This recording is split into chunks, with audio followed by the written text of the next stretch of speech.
Ladies and gentlemen, we are now live in prime time on the brightest lights, the biggest stage, the only platform where all music and wrestling matters. And it has been quite the week, and we're going to certainly continue it here because we've got a man that might be living in the Datitude era.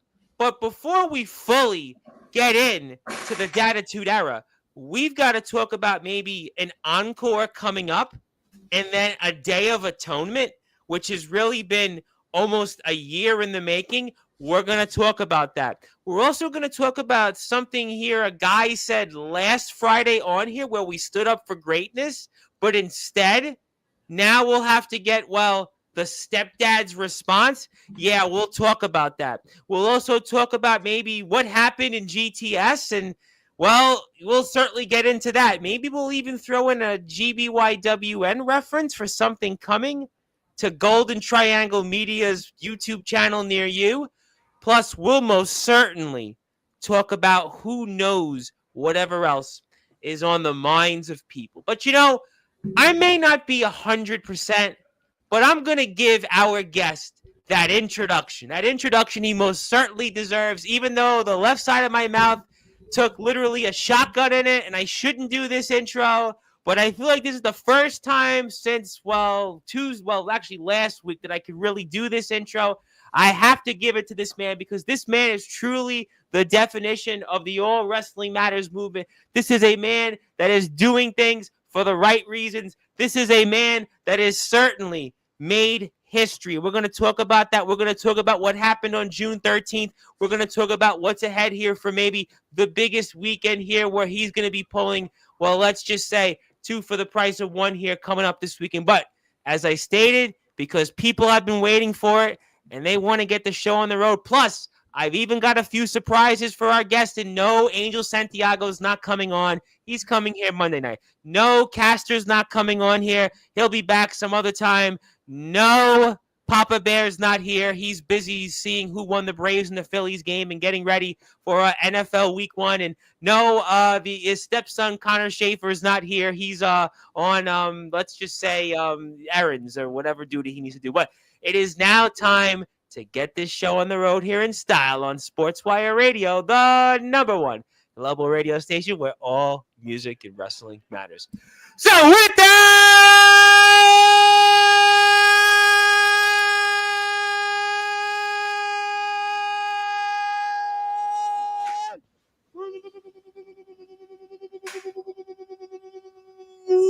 without further ado, here on the Sports Report,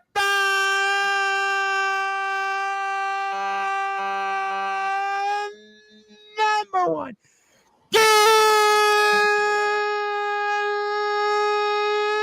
global sports show. A man that is a founding father of the All Wrestling Matters movement. A man that was the host of the Global Backyard Wrestling News Network.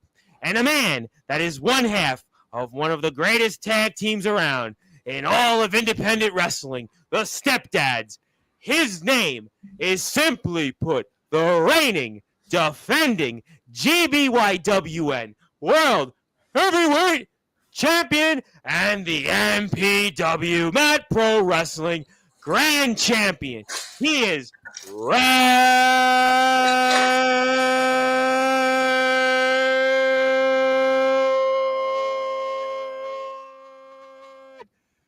Dead Red.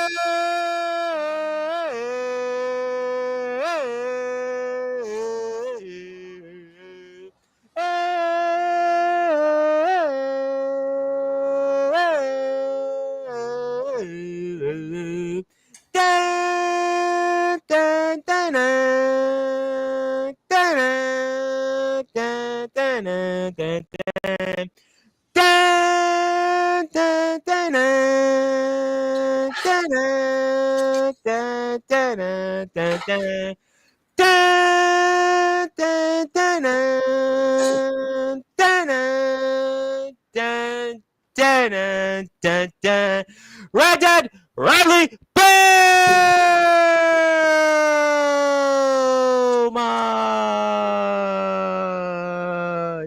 Welcome to the Attitude Era. The double champ is here. My friend, how are we doing? Holy Toledo! Heck yeah!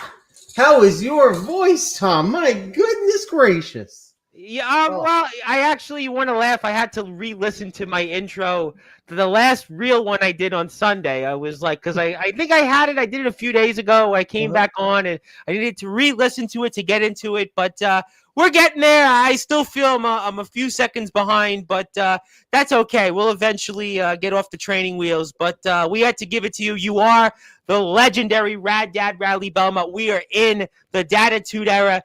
And it is certainly great to be with you, my friend. We have a lot to talk about, as always, with you. You are certainly the center of attention, and you've got a very, very busy weekend coming up here next week. It's incredible. It's an incredible week. First of all, it's like riding a bike, Tom. You haven't missed a step, okay? Well, you can put yourself down a little bit here and there, but we hear the high notes. We know you're putting in the effort. And I appreciate that. No, I do appreciate that. No, the effort was put in. I'm almost there. I still can't quite eat regular foods yet. I'm sick and tired of mashed potatoes and lo mein, but I'm hoping by tomorrow I can have a slice of pizza, but we'll see. Probably not tomorrow, but we'll eventually get there. But enough about that. I did see you watch the Teenage Mutant Ninja Turtles 35th year anniversary, which I was disappointed. I couldn't find a theater here locally by me in Staten Island or Brooklyn. But enough about that. Rad Dad, Radley Belmont. I could talk about that all night, but I don't think people want to hear. I don't think people want to hear me talk about that. But this is definitely no cartoon because Rad Dad Radley Belmont. For those that are listening and watching here in prime time on the brightest lights, the biggest stage, the platform that you and the companies you represent certainly helped build, Sportzwire Radio. Set the tables, though, for us coming up first.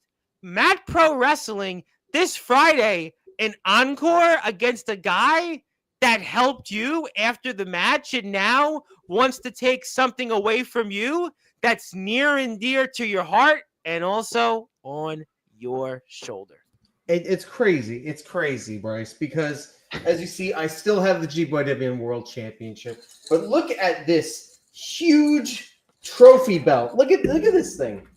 Yeah, I probably put the screen up here for it. Yeah, I mean, I tell you what, that is, you talked a lot about this a couple of months ago. You came here last on Labor Day, and you talked a lot of a Memorial Day. You're here before Labor Day, and you talked a lot about that championship, what it meant. And it's one of the prettiest prizes, and it's the first singles championship of your career. Your 9.5-year career wrestling now as an independent wrestler. And it's the first championship, and the championship that you won by defeating a man that is renowned in the top 150 of the PWI, one of the most successful wrestlers around in the tri-state area, Mr. Darius Carter. Now you have to defend that championship again against a guy who's sturdy and also named Sal. It's absolutely true. It's absolutely true. Fun fact for you.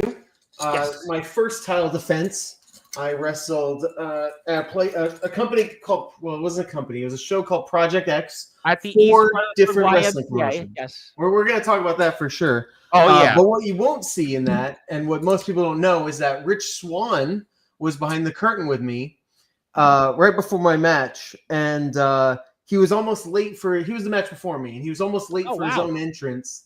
Because he was trying to trade belts with me. He had the former TNA Impact Wrestling World Champion wanted to trade belts with you? Yeah, he had what they called the Irish Tag Team Championship. If you ever look up the NWA Ireland Tag Title, it looked like that. Okay. And apparently he had legitimately gone to Ireland and won it at some promotion out there. And he loved this belt so much and the chains and everything that he was trying to convince me to switch belts with him just for his entrance. Wow. I couldn't do it. But why not? It's Rich Swann. I would have did it. Well, why not? No, because I was the very next match anyway, and I wanted to come out looking pristine as possible. And with my first championship, it was the first time I got to walk out with the gold. And as you know, for Encore on September 5th, it'll be my second time coming out with the gold. I'm wrestling Sturdy Sal, and Sturdy Sal I have had one match with before. Yep. For people who don't know, We had a tag team match in the tag team championship tournament. And I ended up getting the win in that tag team match when his own tag team partner DDT'd me on the floor of the building and took me out of play for most of that match. When I was finally tagged back in, Sturdy Sal had enough of his tag team partner's cheap tactics. He's talking about that here. I can't put it up on the volume, but he certainly Mateo had Marcellus and Sturdy Sal have had a problem ever since. And now that he feels like he's overcome Marcellus, finally, he's coming after my gold. And I got no problem with that.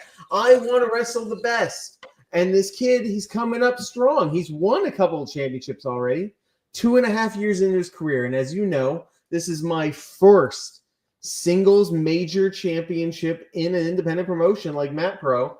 He's already won a couple from these other promotions, and he wants more gold. He has to prove it. He's got to prove it. And I am more than willing to be the man and the teacher that he needs to know that he cannot always succeed. I did not always succeed in my career. I had to grow by failure, by learning how to fall and how to get back up.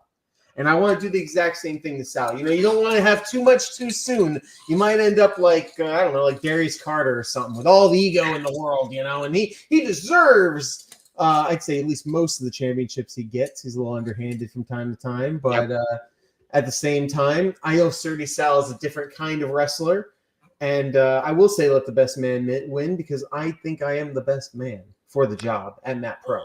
Well, listen, those are things, and I'll put the matchup with Darius for a little bit. We'll have it on in the background. We'll get your reactions toward it. But he talked about your age. He talked about, obviously, your time, and it's his time now. And you've reflected a lot about that. You've talked about you don't know how much longer you have as a top guy, and you seem to appreciate this moment. Obviously we think you'll wrestle for 30 plus years, and what's his name? Was it Mike Jackson? I think is like 70 plus in the Indies. I always give that as an example. So, I mean, for all we know, you could be just starting out and have the success, but you've been open about that, and you really don't know how long. You've talked about what this championship means to you. Obviously, autism awareness. We know the story behind this company. This is one of those companies that really gets it, and this is the first championship of your career. But Sturdy Sal, I mean, he obviously sees things differently than you, and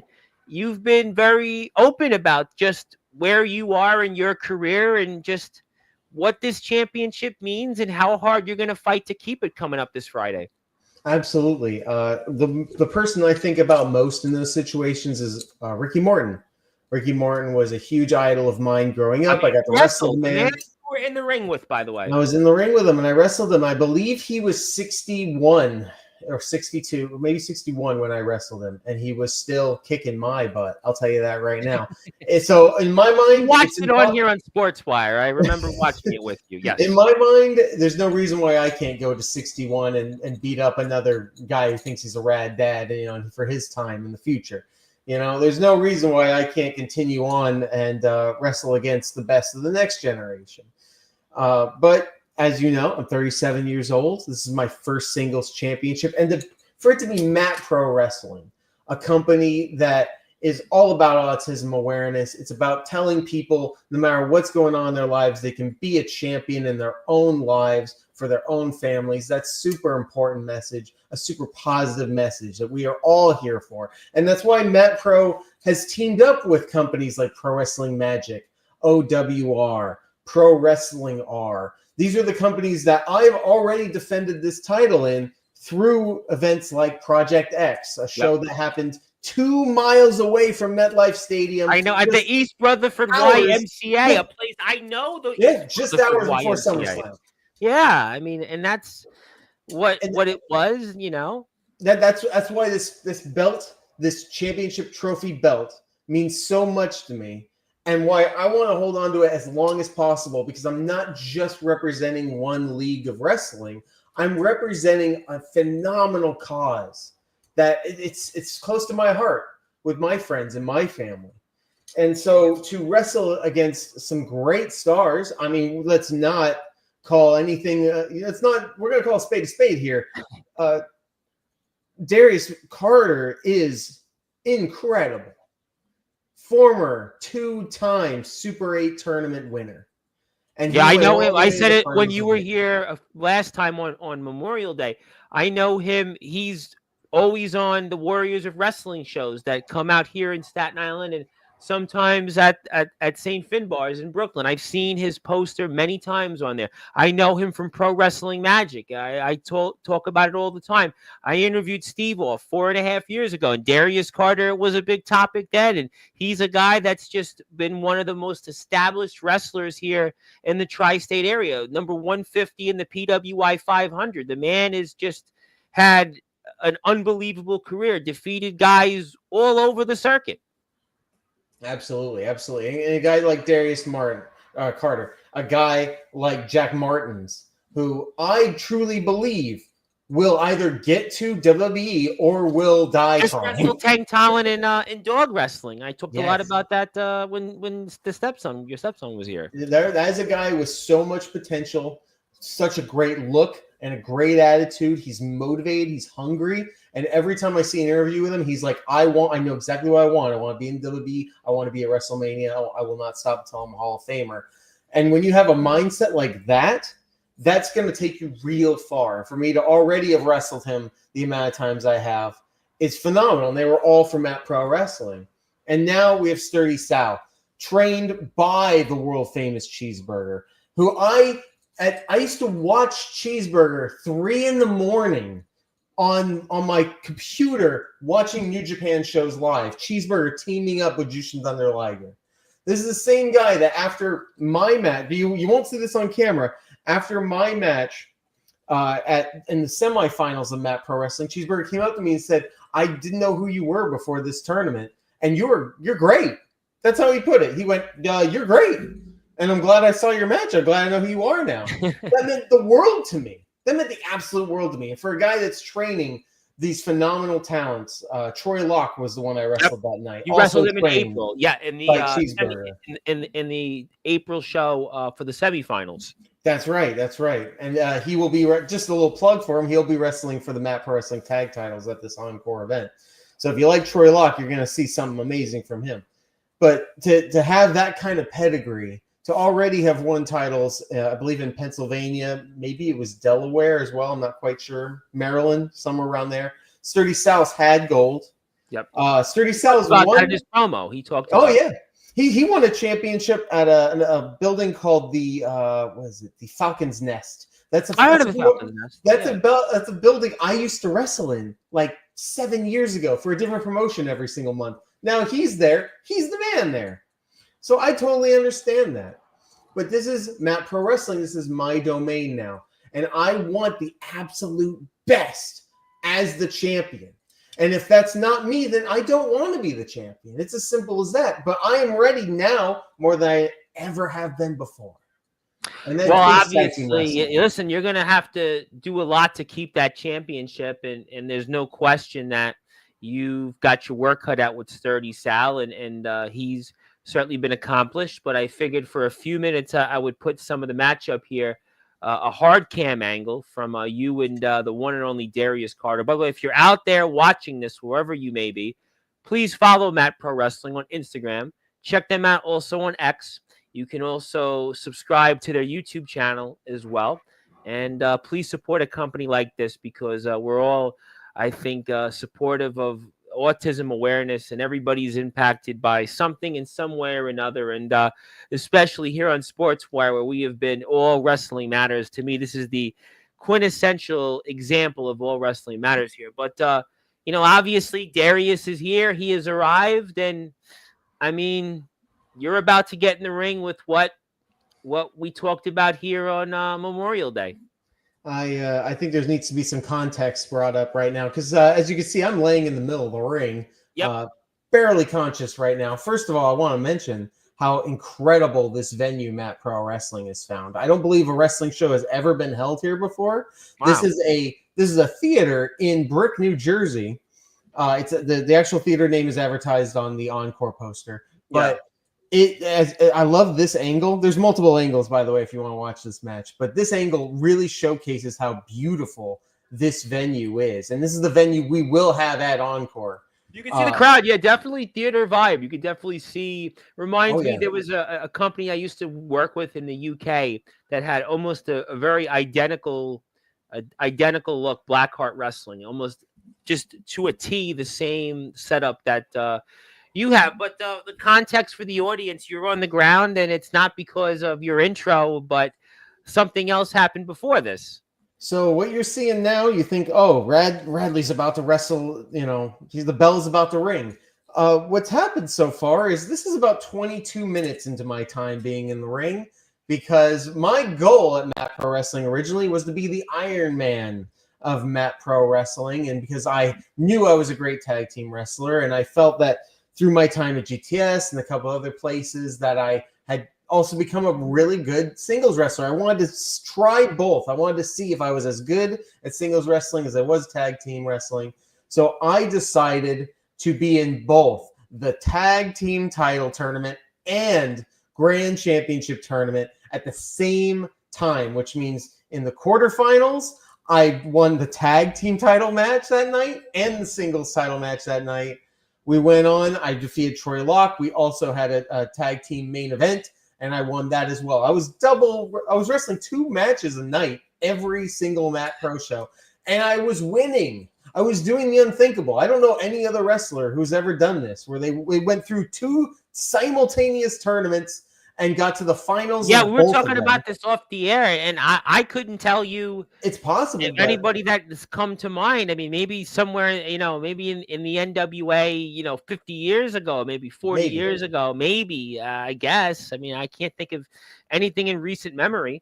So what you're seeing here is the aftermath of the Matt Pro Wrestling Tag Team Championship Finals, which was obviously myself and Papa Bear taking on South Philly's finest. Yes, we talked about that when you were here last. I remember they are a phenomenal tag team. I give them nothing but absolute 3 respect. Legacies Wrestling Tag Team Champions, right? 3. Oh yeah, they have multiple titles. I mean, I believe they've won at least a dozen. I think I've seen them in EBW. Yeah, I definitely I've talked about them in other places. I mean, right now they are technically also in the NWA. They were part of the Crockett Cup.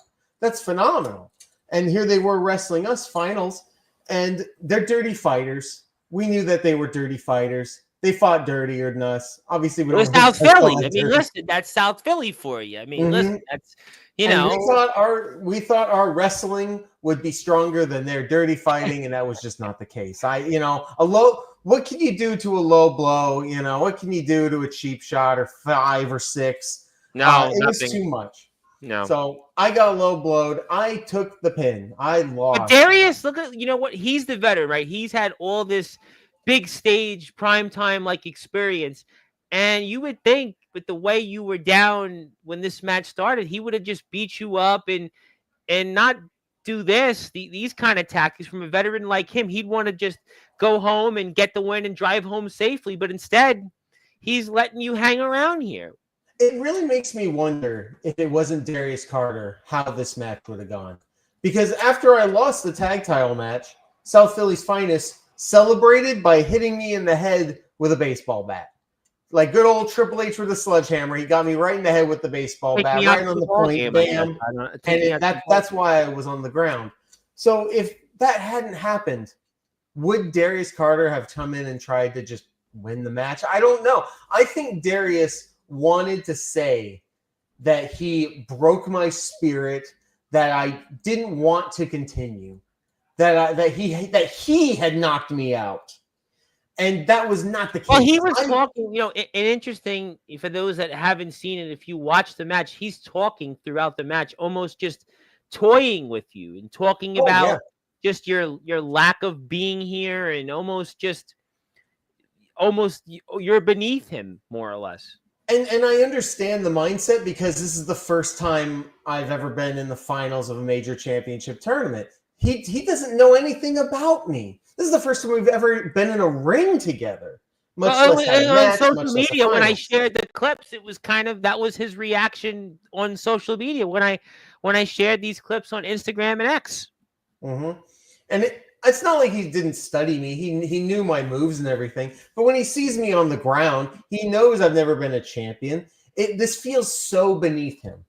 And he practically he practically wants me to never wrestle again. It's almost like I insulted him. But this is being in almost this like a match. king kicking a peasant down. This is almost a master kicking down his slave. This is not Darius Carter, number 150 in the PWI 500. If I'm number 150 in the PWI 500, seeing what you went through, right? The prior match against South Philly's Finest, I would have just beat the living tar out of you and basically giving you no opportunity to win this. And I would have had this done. And like I would have said, drove home safely, especially if I'm number 150 on the PWI 500. That's to me why I'm surprised a man of his stature, a man of the caliber of his resume, went out and took this match lightly. I don't know if he took it lightly as much as when he gave me that first kick. You'll see at the beginning of the video. He gave me the first kick. He thought that was my excuse to give up immediately and get out of there. And when I didn't do that, it insulted him so much that he was not going to stop beating me down until I was pretty much asking him to pin me. That's Darius Carter compared to other people. Other people would be so desperate to win the championship. They're so needy. For Darius, he saw this almost like Matt Pro should give me the title, so I'm giving them the prestige of having Darius Carter as the champion. And that was never the case for any of the other people in this tournament. All 10 of us in this tournament never thought that except for Darius Carter. Well, there's Darius and the rest of you, with all due respect. I mean, I know here, you certainly carry a certain stature, but Darius Carter's, again, a man, I said it before. I talked about him 4.5 years ago when I had Steve off on here. He's a man, he's the one wrestler that I've seen on this platform talked about that I've actually seen his face on posters where I live. I get to talk to all these wrestlers that I don't see them in real life. Darius Carter's the one guy I've seen his face on a poster where I live. So he's a big deal. And I think that's kind of why he felt the way he felt. Oh, yeah. And I totally understand why he felt that way. It's a lesson that I'm trying to remember against Sturdy Sal. Whether I think I'm better than Sturdy Sal or I think I'm more technically savvy than him or anything like that, I cannot underestimate Sturdy Sal. Right there, Darius Carter pulls me up from the pin. Yep. I couldn't even show that I could kick out. He pulled me up.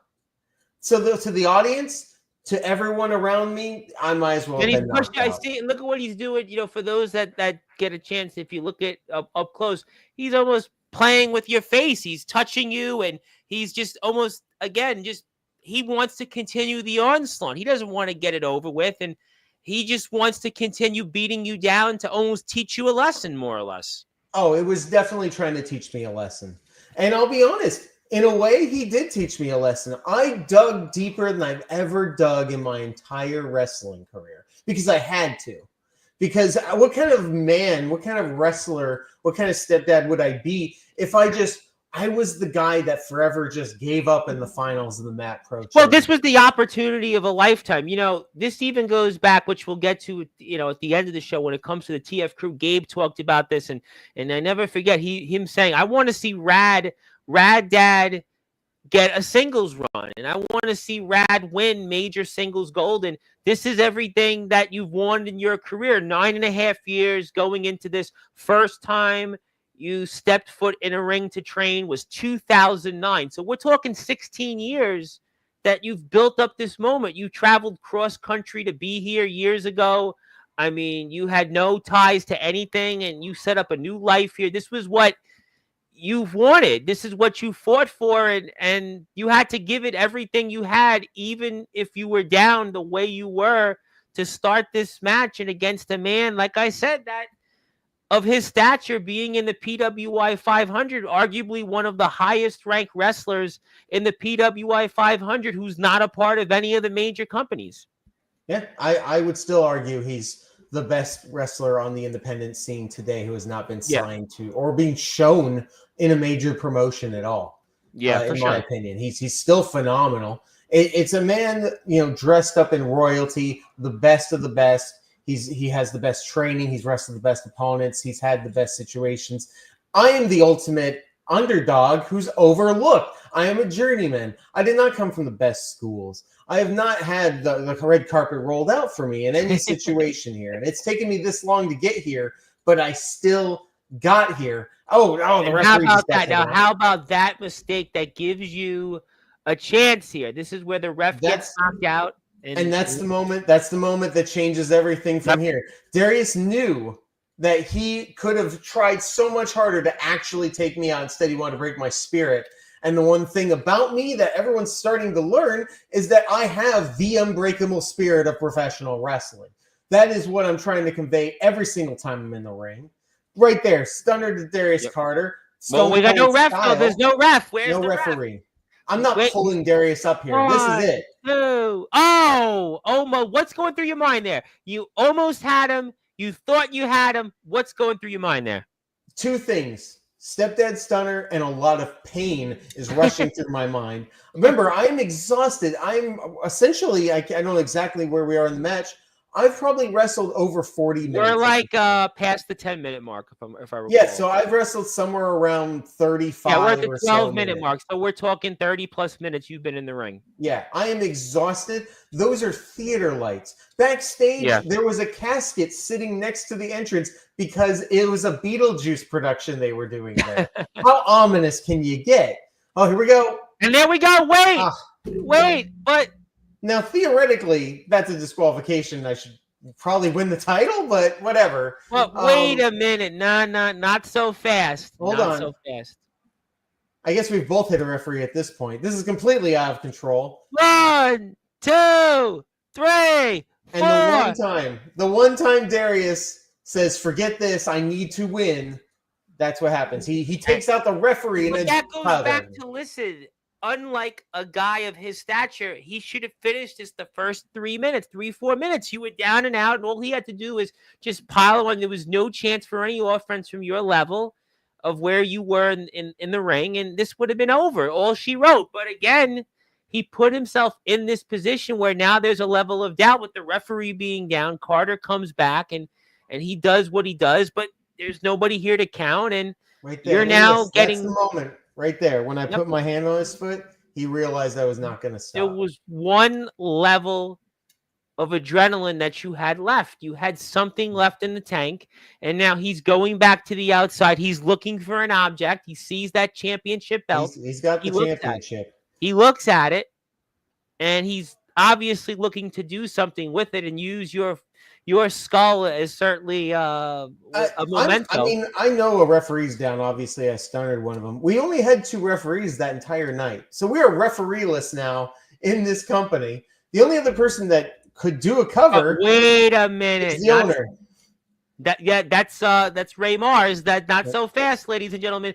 There is the owner of Matt Pro Wrestling, the one and only Ray Mars, a man that is certainly accomplished in his own right inside the ring, and he's been in there with the who's who of others, and he's fighting with Darius Carter there, and he pulls him aside. But wait a minute, roll up, and wait a minute. It looks like we need referee shirt. Wait a minute, is that Ray Mars putting on a referee shirt? 5, 6, come on, 7, 8, wait, come 9, on. 1, 2, 3, ring the bell, ladies and gentlemen. Brand new Matt Pro Grand Champion, ladies and gentlemen. He's done the unthinkable. The legendary Radley Belmont has won his first singles championship of his legendary career. After 9.5 years as a singles and tag team wrestler, he has finally won his first singles championship and one of the most potent and important championships to any wrestler here around. The Matt Pro Wrestling Grand Championship. After what Rad Dad has went through tonight and what he's went through for months, Rad Dad can finally say, he is a champion, and he's a champion of a company that is truly what the message is of what Rad Dad Radley Belmont stands for. Ladies and gentlemen, the boyhood dream has been achieved because the stepdad can now call himself the Matt Pro Wrestling Grand Champion. The granddaddy of them all is now the grand champ of them all. I've never thought about that before. The granddaddy. I absolutely have to use that in promos now. Well, you don't look at the grays on your Oh. face. Don't look. I mean, obviously, not only did I get to win the championship and everything, but I got the opportunity to embarrass Darius Carter. I had him down for a solid 10. And there's the stepson. We talked about this on Sportswire when he was here. And ladies, boy, what a moment! There's Connor Schaefer. I didn't want I didn't want my stepson. I didn't want Papa Bear. There's Papa Bear. Papa Bear comes out. Yeah. And just what an emotional moment here. For those watching this here in Brick, New Jersey, and those are watching us here right now live on Sportswire Radio, we can see the significance of this. A man that has fought 16 plus years to be here. It may not have been the conventional way. It may not have been the long and easy road that he would have hoped, but he's here and he's made the most of it. And maybe he's had the most impactful victory of them all to win a championship like this by beating arguably the man that is the best wrestler out there, not a part of the major companies. This is, ladies and gentlemen, what it's all about.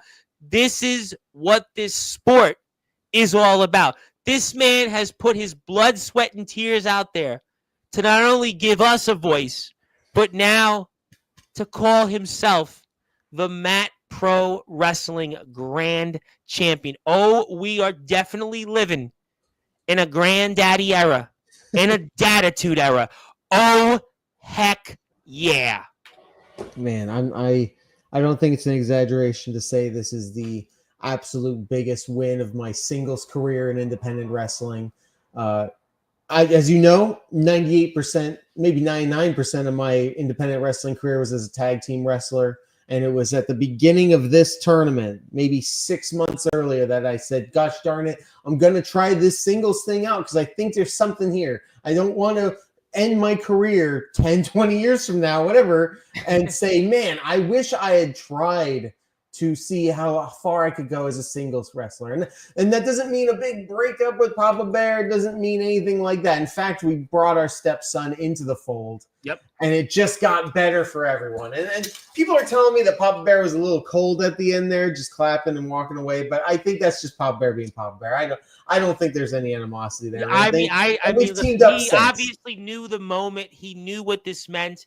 And he didn't want to be right there with you because it was your moment. He didn't want to take away from what you just did and what it meant to you. And I think that's what it was. I like to think that as well. So to me, the greatest night of my singles career, just really kind of in the middle, maybe even the beginning of the greatest summer of my singles career so far. And we are coming very close to the end of the summer now. I don't know if you want to call it the fall yet. No, I'm a believer. Listen, I'm a believer. I know people say, summer ends on Labor Day. I believe really, I believe it or not, I go to October 15th. That's when I'm like, okay, it's over. Because I still believe there's warm weather days. And I'm not ready to leave the summer. It's definitely been a rad dad summer. That's for sure. It's been a rad summer, no question. The summer of the granddaddy, let me tell you. That's what it is. But you obviously had the moment of a lifetime. And you've got to fight like hell to keep that victory and to keep that emotion going. And obviously that's going to take place here coming up this Friday. You're going to have to do it again in an encore because Sturdy Sal he's coming for that championship. He's coming for it. And obviously you've already defended the championship once. You mentioned Jack Martins, and I'll certainly talk about him later. But I mean, I hope that you can continue this and bottle this rad daddy summer, rad grand daddy daddy summer of them all, and keep this going. I absolutely agree. I'm so proud to be a part of this company. I welcome all challengers, and I don't want to just defend this title at Mat Pro. I'm more than willing to defend it anywhere across the independent wrestling world because this message of autism awareness needs to be spread, and I am so proud to be the man that helps spread that, along with Ray Mars, the promoter, along with his lady, and along with Matt, the promoter's brother, from which this company is named after. Yes. No, there's no question. I am definitely 100% in the corner of Mat Pro Wrestling, and I'm all Wrestling Matters. And, I know I have to change gears for a bit and promote something else, but I do have something that I wanted to give you on behalf of Matt Pro Wrestling. And I know that I'm sure you could send this over to people because on this day, it is Matt Pro Wrestling Day. So I believe in the message of autism awareness. I believe that everybody should be out there, and it doesn't matter who you are, what your background is, where you come from, and what level of skill you have. I believe that everybody should get an opportunity if you love this sport. And Matt Pro Wrestling certainly gets that message, and they get that message and represent it loud and clear. And that's why on all Sportswire radio platforms, it is Matt Pro Wrestling Day. So I'm sure you could give this to Mr. Mars, and I would hope that he would accept that. I absolutely will, and I'll tell you right now, on behalf of Matt Pro Wrestling, as the grand champion, I thank you very much for that, Tom. Thank you very much. Well, we'll certainly come back to Matt Pro Wrestling later. But, the reason you're actually here tonight, yes, TF Crew is sort of a part of that. I'll get to TF Crew at the end. That's a personal one. And I've been doing a lot of coverage for TF Crew and Gabe. We'll get to that later on. But, there was a guy last Friday that came on here named Caster. Now, Caster, we were standing up for greatness for him. And he obviously talked about a match he had kind of on the fly alongside a man that you'll be seeing next Sunday in Bristol, Connecticut, the Puerto Rican Prince Angel Santiago. You, speaking of a hard road to get to another championship belt you'd like to have, you've certainly done that. We'll talk about that in a little while, but we had a lot to say about Pure Vanguard Wrestling, and I had noticed that, certainly Caster had a few things to say, but I had also noticed that you've had your hands full there, and you're going to be on the run coming up on October the 11th. But I did want to maybe remind you of what happened and kind of the reason you might be on the run the last time you were there over in Pure Vanguard Wrestling a few weeks ago. As a matter of fact, it was the last time you were there, and I've put it up here because we're about to see the fallout from that, and we're seeing right now in the ring our Pure Vanguard Wrestling champion, Randy Shawn, and he's definitely getting, let's just say a beatdown like no other. But wait a minute, we're obviously seeing something else come into play, and I mean, it's all about to go down here. It's all about to go down, and another long, winding road you're about to be on, and I mean, set the tables. Well, right now, unfortunately, the man in the ring right now is the Pure Vanguard Wrestling heavyweight champion, Randy Shawn. He just defended his championship in the main event, a title which my understanding is will soon be defended in Canada. Maybe is already as of this weekend. I'm not quite sure, but soon will be defended outside of the country, making it, in some people's minds, a legitimate world travel championship. I would say how I feel about that. So. And wait a minute, but I see you in the same shirt you were wearing.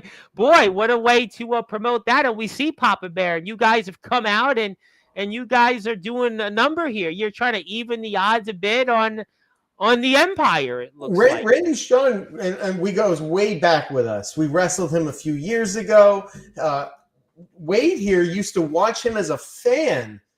I don't even know, 15 years ago, something like that. I don't want to make him sound old, but Randy Shawn's awesome, fantastic champion.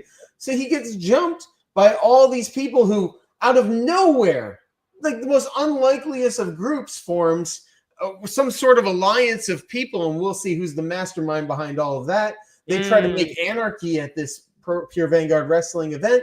So, of course, we're going to go out and help Randy Shawn. We're going to help try to keep some order here at Pure Vanguard Wrestling. This is a company that's very old school minded. I'm talking triple threat matches where there is disqualifications, and you will be eliminated from the match if you're disqualified in a triple threat match.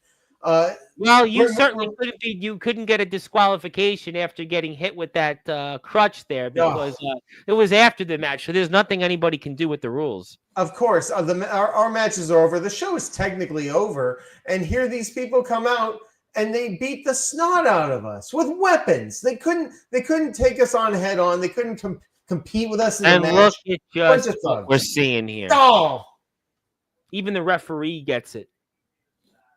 The referee gets it. He's not a trained pro wrestler. He took a knee right to the skull. I saw the photos later. They were not great. And this is the man behind it all. Dan DeMan creates an empire here at Pure Vanguard Wrestling, ringing the bell. Oh, yeah, we're calling for help. No, we're not. It's Dan DeMan playing mind games yet again. Once again, a thorn in the stepdad's side. We've dealt with him before, but it was never to this level. This is ridiculous. This is pure anarchy. No athletic state commissioner is going to allow something like this. They're building an empire. You might want to say, to steal a phrase, what they used to call the New York Yankees, they're building an evil empire. They're building an evil empire here to take what's rightfully theirs. There's no doubt about it that there's an evil empire, and it's not rightfully theirs. They haven't won anything. They haven't won, and now they definitely haven't won the respect of the crowd. These people, like, you see them standing out there. They don't even know what's happening. Well, I got hit with a crutch so bad. I had a terrible. You're in a world of hurt right now, almost like what I just saw 20 minutes ago. I mean that the chair shots. Definitely go back, folks, and watch the video, but listen to the audio. The chair shots sounded like thunder. I got hit in the back so hard. I had bruises on my back for the next 2-3 days. I still had a mark all the way till the end of the week. It was so brutal. And here we go. You asked for it. I mean, you asked for your own pain.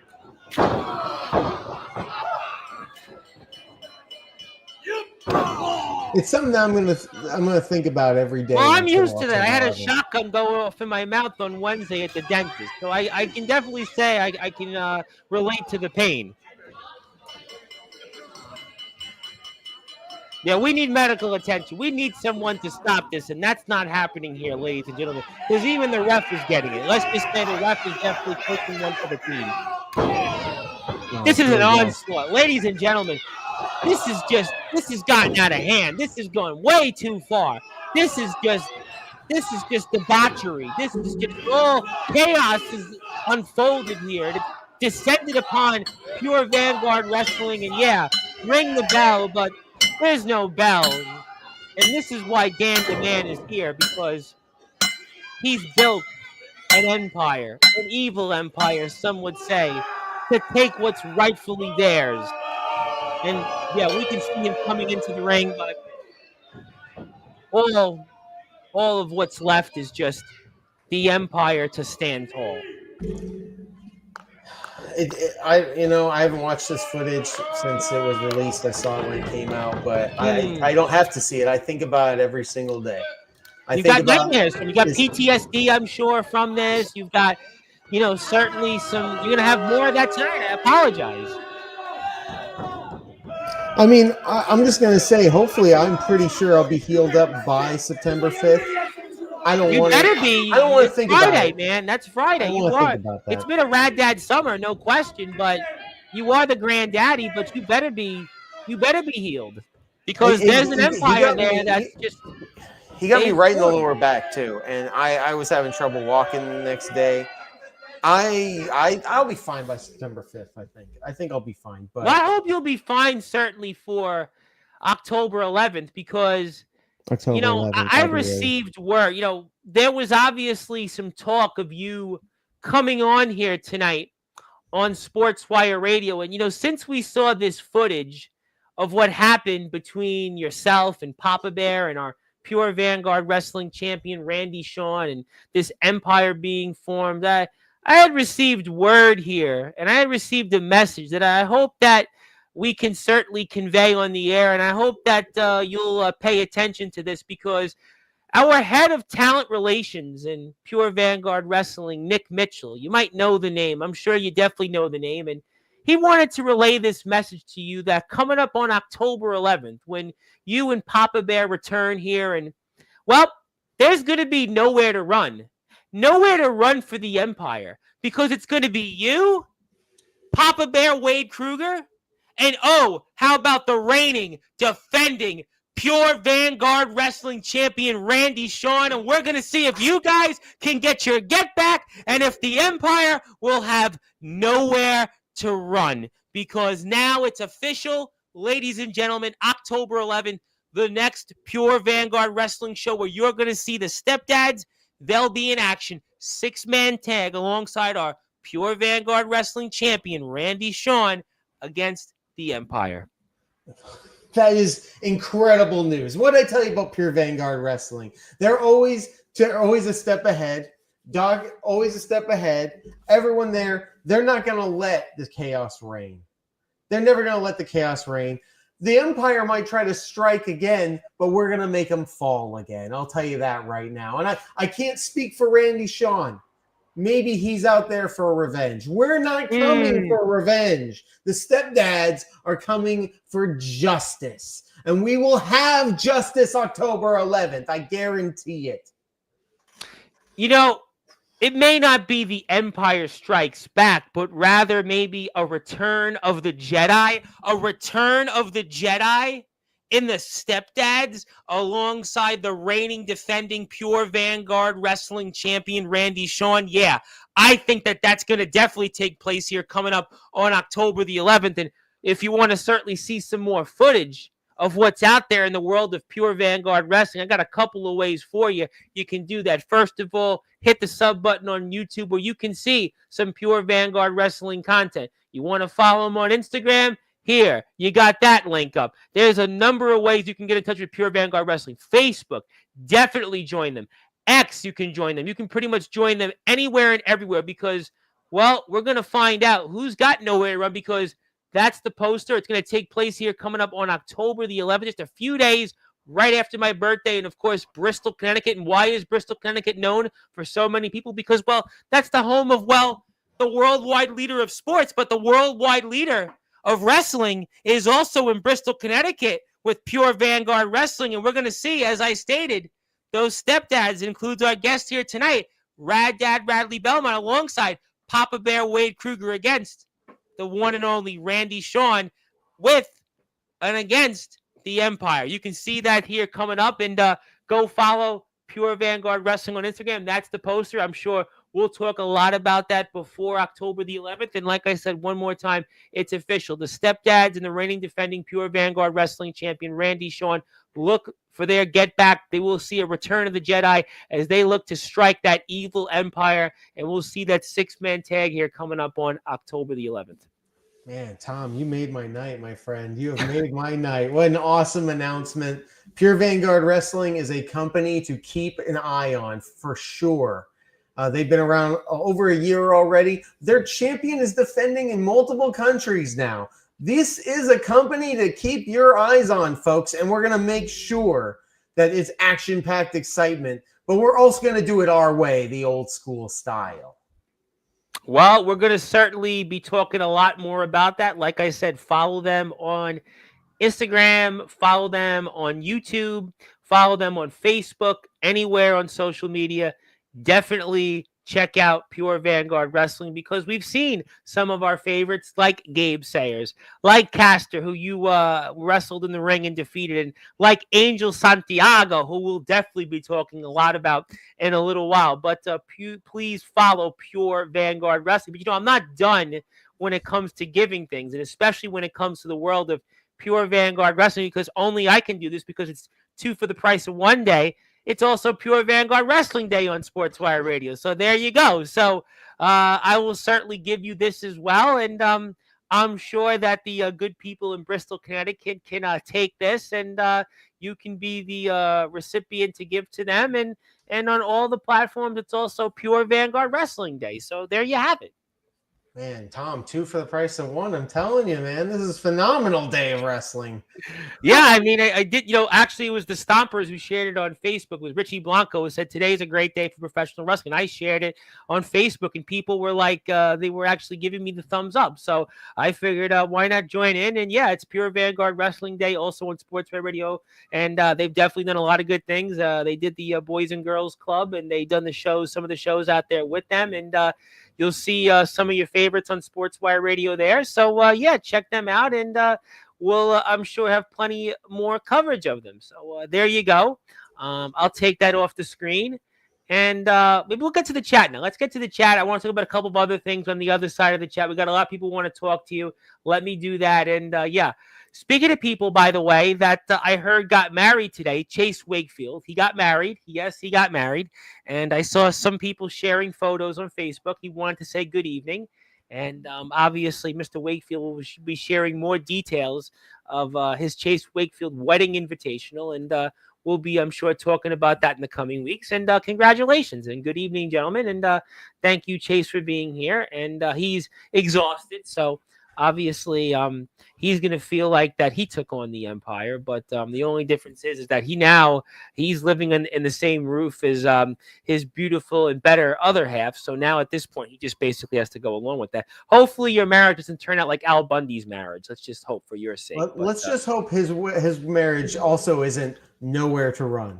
That's true. You know what? That is a great segue. That's why we support Pure Vanguard Wrestling. And this guy has been waiting, and he was almost facetious about this. And he said, "Oh, when did this just pop up?" Mr. Sean Jovi, the All Wrestling Matters archives man.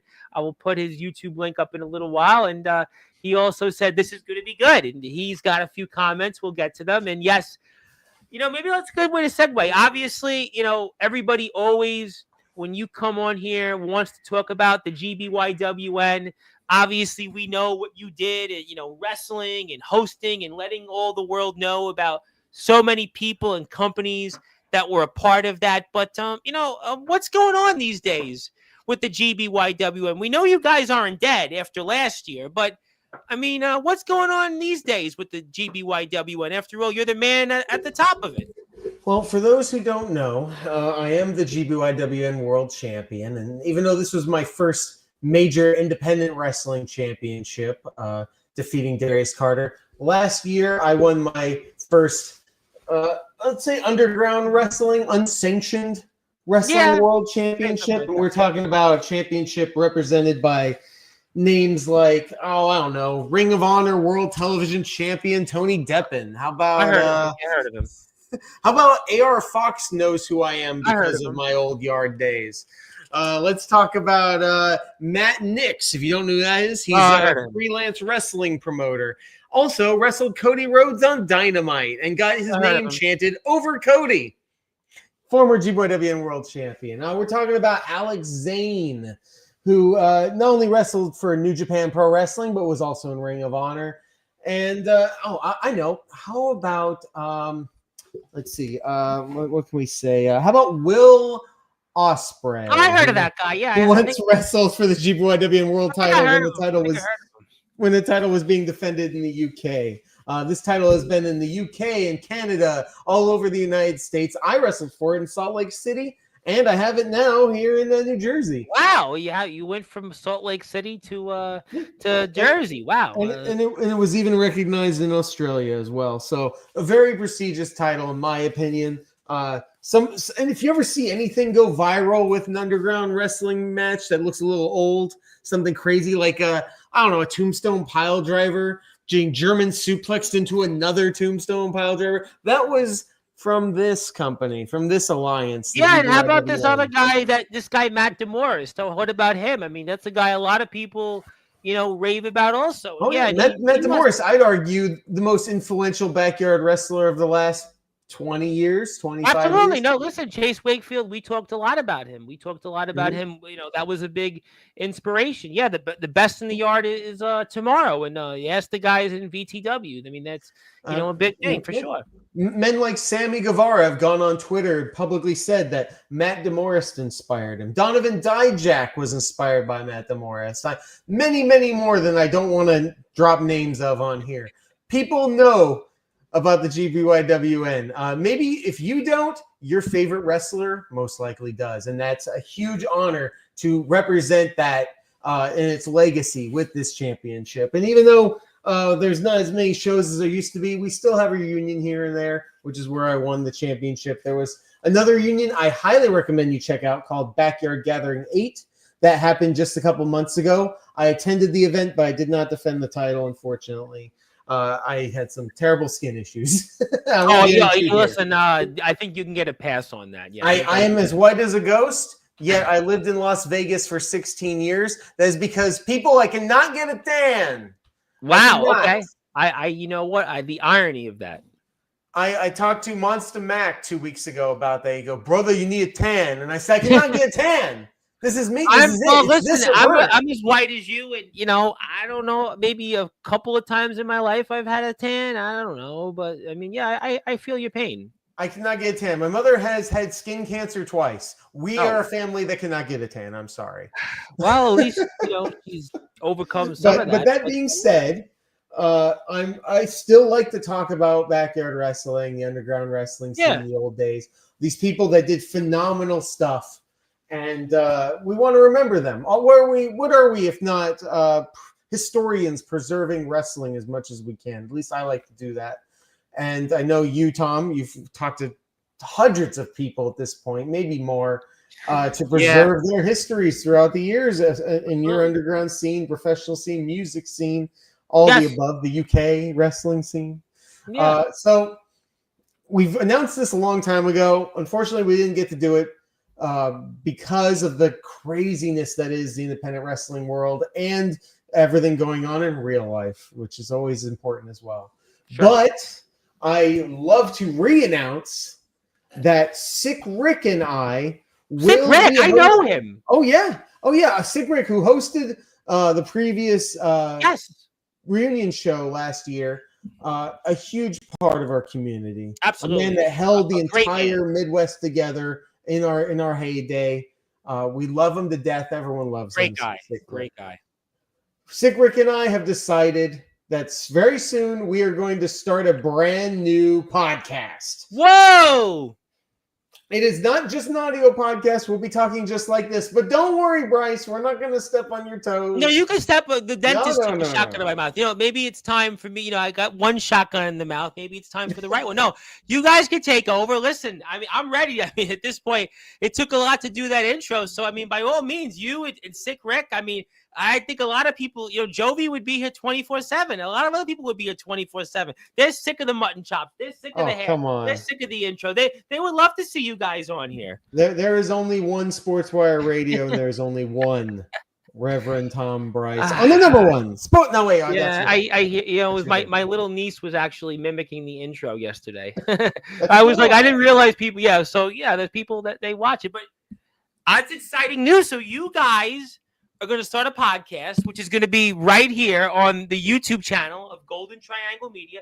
I would encourage everybody to hit the sub button for them. And I even do hear from a birdie that technically, I'm going to say it, I'm pretty sure I gave you guys access to my account so you could connect to your channel there. So technically, I did pass some baton to you, but that's exciting because you guys have a lot of insight that, yes, I do my best, and, but I wasn't there those years ago. I don't have that physical experience. So I think it's great for those of us that are interested in the history and those of us that are interested in learning about some of the different people that, like you said, you talked about the Ospreys, you talked about the Tony Deppins and all these different other wrestlers, Jordan Oliver, who's now out there. We just seen all these different places, all those people that have been a part of the GBYW and, Sammy Guevara that was, interested in following, all these other great talents that have gone on and done bigger and better things. You guys can tell us a little bit about them and those experiences. And I think that that's something that all of us should be excited about. I know we'll tune into. Absolutely. And I've done 2 podcasts in the past. I've always wanted to do podcasts that are unique that I know nobody else is really going to do or can do in some scenarios. And thanks to you, Tom, I like to think of us as a spiritual partner here in this thing, a sister promotion, whatever you want to call it. In this, we're side by side. We're not going to dance on each other's toes or nothing. Yeah, you could dance on my toes. Listen, the dentist already did on my mouth. So you can do the toes. I mean, it's, But either way, I'd say about 10 years ago, I did a GBYWN podcast where I interviewed wrestlers on the spot, like as these events were happening. That's pretty cool, though. I get asked a lot about that. I was at a party yesterday. People asked that was phenomenal because it was in real time talking to these people about why they were wrestling, what they were doing. Really interesting stories. I never talked about myself, though, and that's something that I'm definitely going to get into more. Not that I'm making it about me, but I want to bring my insight as an overseer, if you want to call it that, as a historian of the GBYWN era. And Rick, who is very much a historian of the BYW Link era, the previous generation, that's 2 generations. We both have a lot of information about that stuff. By the way, if you're wondering, the other podcast I did was called Thunder Buddies, and was where we Mystery Science Theatered episodes of WCW Thunder, and it might be the one of the worst shows of all time. But no, I do remember watching WCW Thunder growing up. If you want to know something, I had the video game on PlayStation. I remember WCW. We did go over that, but yeah, that podcast was only that's out there. Send me the link because I would actually want to actually watch that because I remember playing WCW Thunder on PlayStation. I remember, and I had the WCW trading cards. I had the WCW cards from Topps. I went out. There was a store, in Brooklyn, where I grew up on Fifth. It was Third Avenue and 82nd Street, and Fifth Avenue and 80th Street. I would go and buy those trading cards. Oh my goodness, that's awesome! I was a big trading card guy in the '90s for sure. We can talk about that someday. But Papa Bear and I actually reviewed episodes of Thunder. We talked anything Thunder related. We talked about. We watched episodes. Which is why I give you a lot of credit because there was some really bad episodes of Thunder, especially in the year 2000. You'd be shocked to know. I think we got to like episode 56 or something. We got really far. So you got to. We did not get to the Russo era. No, you probably would have got to like the in between where maybe right before Bischoff gets fired, right? 56, right? Yep. And it was so bad. We used to have a counter to see which.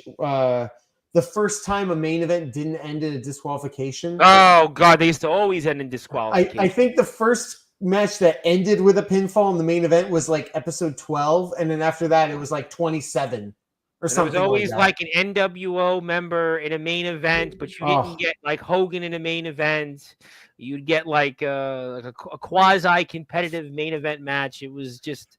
I legitimately think doing Thunder Buddies like made Wade less of a wrestling fan for a really long time. It was an awful... This was during COVID. It was an awful, awful time to do that podcast. I did podcasting during COVID, so I understand.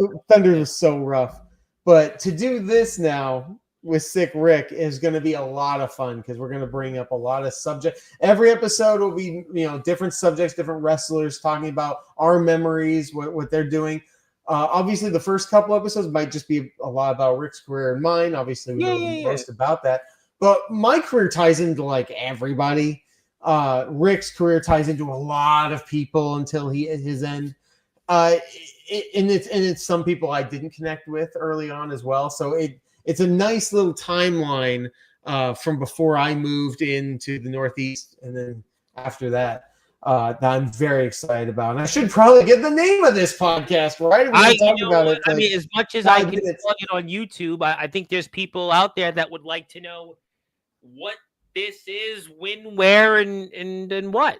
So on the Golden Triangle Media YouTube channel, we've thought so much about different podcast names. And we're still not 100% certain, but tonight we're going to give our subject to change name. And if the people love it, if you guys like it, let us know. If you like it, let us know if you don't like it, if you think it's corny and stupid.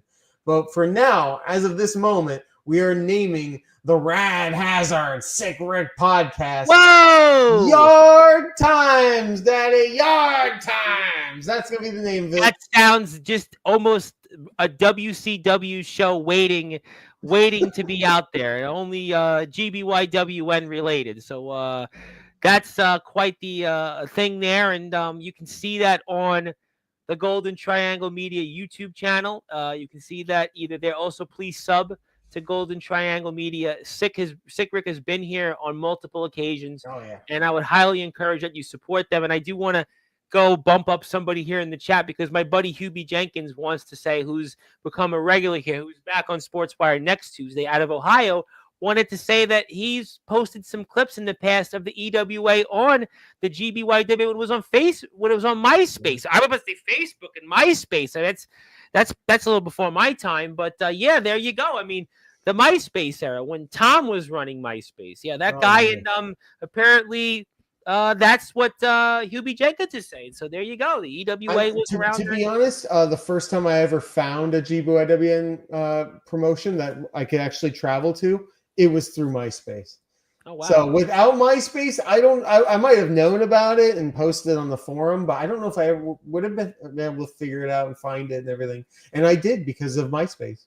Wow. I mean, is MySpace still around? Did they like just take the site down? I wonder if somebody So could my answer. understanding is they did like a clean reboot like 10 They years did? ago. So anybody's account, like my account, is gone, but Yeah. they are still around. Yeah.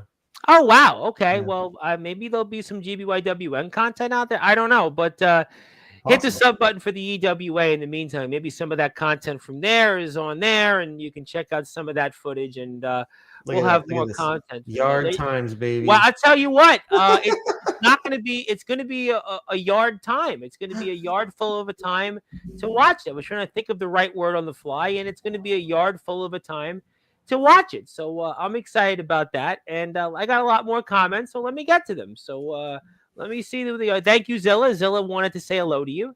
Zilla wanted to say hello to Sean Jovi and myself. I put some comments in because I started the show early. I put the link up early today because I was excited about this. And Hubie said fantasy football Saturday. Well, I'm glad you're here still while doing your fantasy football. And I'm envious of you, Rad, drinking soda because I haven't had a soda since Tuesday and I'm addicted to soda. I mean, I've Coke had Zero. Mountain Coke Dew. Zero, by the way. Okay, but I can't because of my mouth. I can have like 7-Up and Mountain Dew, but it's not the same. I'm going to try tomorrow, although I don't think I should, but we'll see. I want to say hello to Princess Jade, who's obviously going to be here definitely next Thursday when this guy Justin Parsley shows up because that's who's on her photo. But she does call me the greatest interview station of all time, and now she's learning to do interviewing. She's in school, and she just interviewed some of the guys that come on here, like her uncle. I got to say, the more podcasts, the better. Whether it's about pro wrestling, about independent wrestling, about your local backyard company, I don't care what it is. If you want to do a podcast, just do it. And if it sucks, keep doing it until it's better. I want to see a million podcasters out there. Yes, I love doing interviews. Wrestlers love doing interviews. Just ask people, do it. I think with Sportswire, I just want to respectfully interrupt and say, I think with Sportswire, when you come on here, though, it's not like we don't like, it's like there are podcasters that will like, hey, you're a wrestler, I want to interview you. And like, you know what I'm saying? Like, they don't really know who you are. But I think everyone who comes on here, I do think it's kind of special because there's like, it's kind of like almost like a word of mouth, but it's like everyone you come here, that I know you or me. Like anytime I get somebody on, you know what I'm saying? It's like, I know him. I absolutely agree. That's what I'm saying. Stick to the thing you know. Stick to the thing you like. If it's a local promotion and you know them, contact them. If one of them says, "Yeah, come on," like know your stuff. Yeah, but don't stop trying. Absolutely. No, listen. I mean, listen. If I'm doing it, everybody else should. And yes, I'm doing a little better. Who else we got? Thank you. Glad it went well. Jovi is definitely hyped. I was talking to him off the air. Hello to Sean Jovi. She knows Sean Jovi. She sees him every month in the IMF shows. So she knows Sean Jovi. She actually knows him. And yep. And Jovi was like wanting me to go on like an hour and a half early, and I wasn't ready yet still. So I was ready, but not that ready. Sean Jovi sent me a message earlier that I didn't get to listen to as a voice chat. So it's probably like, Rod, I can't wait to see you. And I'm like, So now I'm going to hear that later and feel bad that I didn't get back to him. Well, I mean, apparently he's been doing Mario painting, by the way. He's actually become a Mario painter. Yeah, I mean, he's really good at it. He's a lot better than I would be at a painting. And that's why he's on YouTube. And give him a sub. He's out there. He's got a lot of different videos, and he's really good at Mario painting, which is something I could never figure out. But I did see plenty of my painted blood in my mouth. But let's not talk about that because that'll will bore everybody. But let's get to some more comments. You have a lot of them. Who else we got here? We got. I think I just missed one. I will definitely, for a minute here, I want to talk about GTS. I got to say hello to GTS Universe, always sharing my content. And, one company that we're not going to see you in much longer is GTS. I spoke a little bit about GTS with Gabe and Castor. They've been here recently, but we talked last, and we knew that the minute you would lose in GTS would be the end of your career, and you wound up losing into somebody that you've wrestled, who we've talked about here on this platform in the past. You want to talk about it for a few minutes? Yeah, let's take a second real quick because I am very proud of my 2025 in GTS. I was a 3-time GTS legendary YouTube champion. I defeated Grimm. I won the Regal Rumble the highest viewed video in GTS in well over a year. I think it's around 90-something thousand views. I got to win the Rumble, last defeating Grimm. I mean, that is like what every GTS fan wants to do. Like when they go, I want to win the title. I'm going to win the title by beating Grimm in the end of the Rumble. Well, I did that. I want to main event Grimmomania against Grimm for the championship. Like, how can you get bigger than that? I did that. Yeah. I got to do these amazing things and have these amazing moments. And I will forever cherish that, because without that title reign, without my longest Intercontinental title reign of all time, and then the second longest of all time as well, I got to become a fantastic singles wrestler that allowed me to push myself to these limits of becoming the grand champion. Unfortunately, after losing the YouTube championship for a third time, I decided to put my career, my GTS contract on the line. And I said, the next time I lose a match, I will quit GTS. That is me putting my standards and the height of my ability on the line, because I will then have everything to lose. And Tom, I've said this a million times. People say, oh, I got nothing to lose. I think the most dangerous person in the world is the man or woman with everything. Second time this came up on Sportswire this week. This is the second time I've heard this on Sportswire. So I became the Intercontinental Champion at GTS Brewery Brawl, the very first solo GTS live event. Great. We spoke about that. Yep. 300 people. Spot tickets. We're at the show. Watch me win the title against Jimmy Controversy. Yep, we watched that match here on Sportswire. We watched that match. And next defeated Isaac Scythe, and then it was on to Aris Spiral. Aris Spiral defeated Jamie Senegal to get this title shot. You've been in the ring with her before in other places, by the way. We've talked about her here with you in the past. And then here we were, steel cage, because I said to Aris, I'm putting my career on the line. You're putting nothing on the line. I need to see proof that you are putting everything on the line here. And she said, all right, I'll wrestle you in a steel cage. She's never been in a steel cage before. I knew that meant she was deadly serious. We had this match, Sucka Slam, the main event of that night's event. Sucka Slam, steel cage, Intercontinental Championship. She DDT'd me through a table. We hit each other with our finishing moves. We hit each other with all sorts of crazy stuff. And then at the end, what happens? She puts a chair around my neck and gives me her camel clutch until I passed out. There's nothing I can say other than I am not a hardcore wrestler. No. And she out-hardcored me that night. She used weapons to her advantage in a way that I never knew how to do. Be honest, I'm a wrestler. And she out-weaponed me. I shouldn't have played that game. I shouldn't have. But I knew that for me to prove myself, I had to beat her at her own game. And I couldn't do that night. And that's not something I feel bad about at all. I'm very proud of her. I'm very proud of Aris Spiral for what she did that night and her career in general. She went from nothing to becoming the GTS Intercontinental Champion. And so I did quit that night. Luckily, I got to say goodbye to everyone who I had deep relationship with there, including Tanner Wilson, including Jungle Jim Wilder, two men that I... in TF Crew, by the way, you teamed up with the Heroes of the Night and alongside Mr. Doc Holliday, another man you've got a past with. Exactly. And Jim Wilder was a huge part of that night at TF Crew, helping me in that 6-man tag, which allowed me to get this title shot coming up next Sunday. So having them there for my final match, when I knew without those two, I probably would have never even been in GTS as a singles wrestler. That's true. I don't think that would have happened without their support at the very beginning. So to have it at the very end meant the world to me. And I will miss GTS. I will miss having that rocket strap in my back and showing the world what a stepdad can really do in a hardcore world. A man who believes in wrestling and morals against, essentially chaos and anarchy and trying to control it all. The spill. You were on that rocket ship. You were launched with it, and you did a lot there in GTS, and there's no question that you found a way to be as successful as you were in that huge vacuum there that is GTS, number 7 in terms of wrestling companies. Obviously, we talked about the match you and Jimmy Controversy had and just what you went through and, your wars with Grimm and just what we did. And we saw that, the Datitude Era went through GTS, and the Datitude Era certainly lived, and definitely no shame in losing here the way you did. But that's just the wrap on your run in GTS.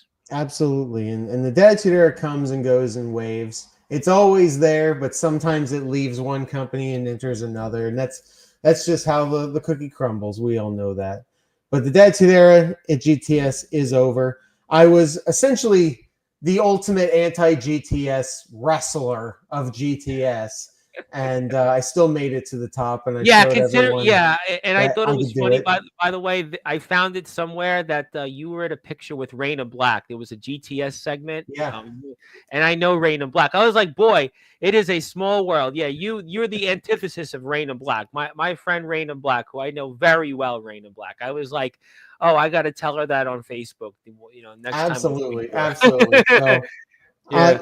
so that's it. I've been asked multiple times, like, will you come back to GTS? Do you, like, when are you coming back? Well, everybody does. Right? I mean, everybody finds a way.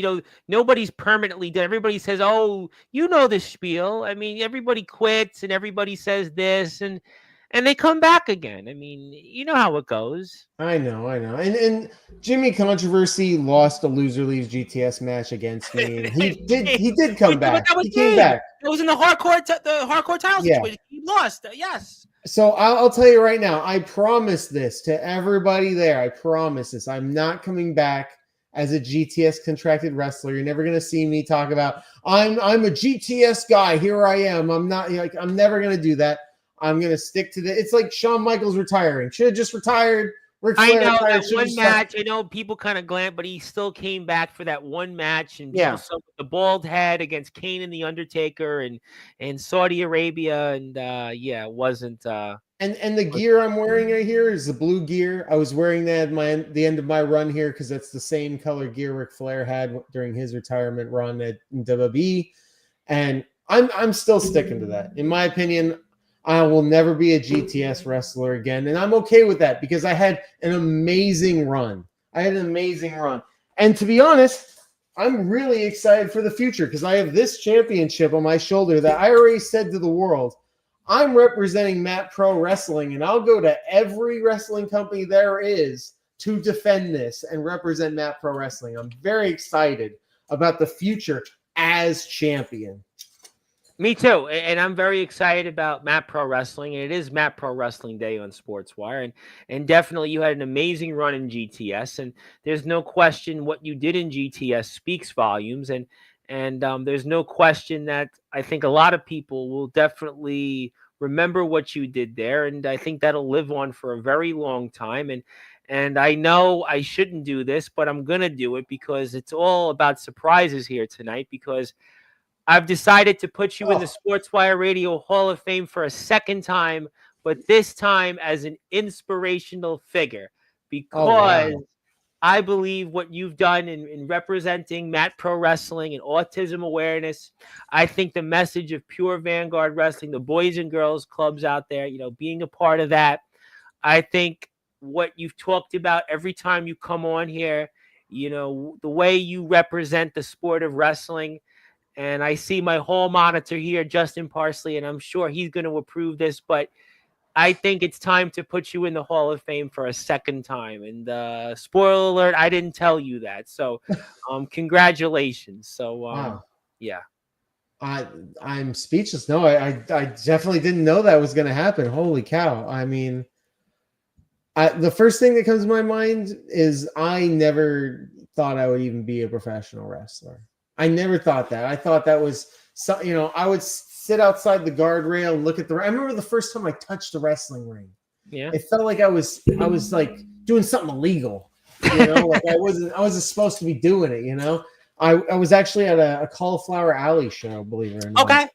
In Las Vegas. And the main event just ended. Chris Hero. I want to say Chris Hero wrestled for the NWA Heritage Championship or something like that. By the way, Chris Hero, former GBYWN era wrestler. We'll get into that in the podcast. But and so I touched the ring ropes and hit the mat, and I was like, wow, I think I did something illegal. I better get out of here, kind of thing.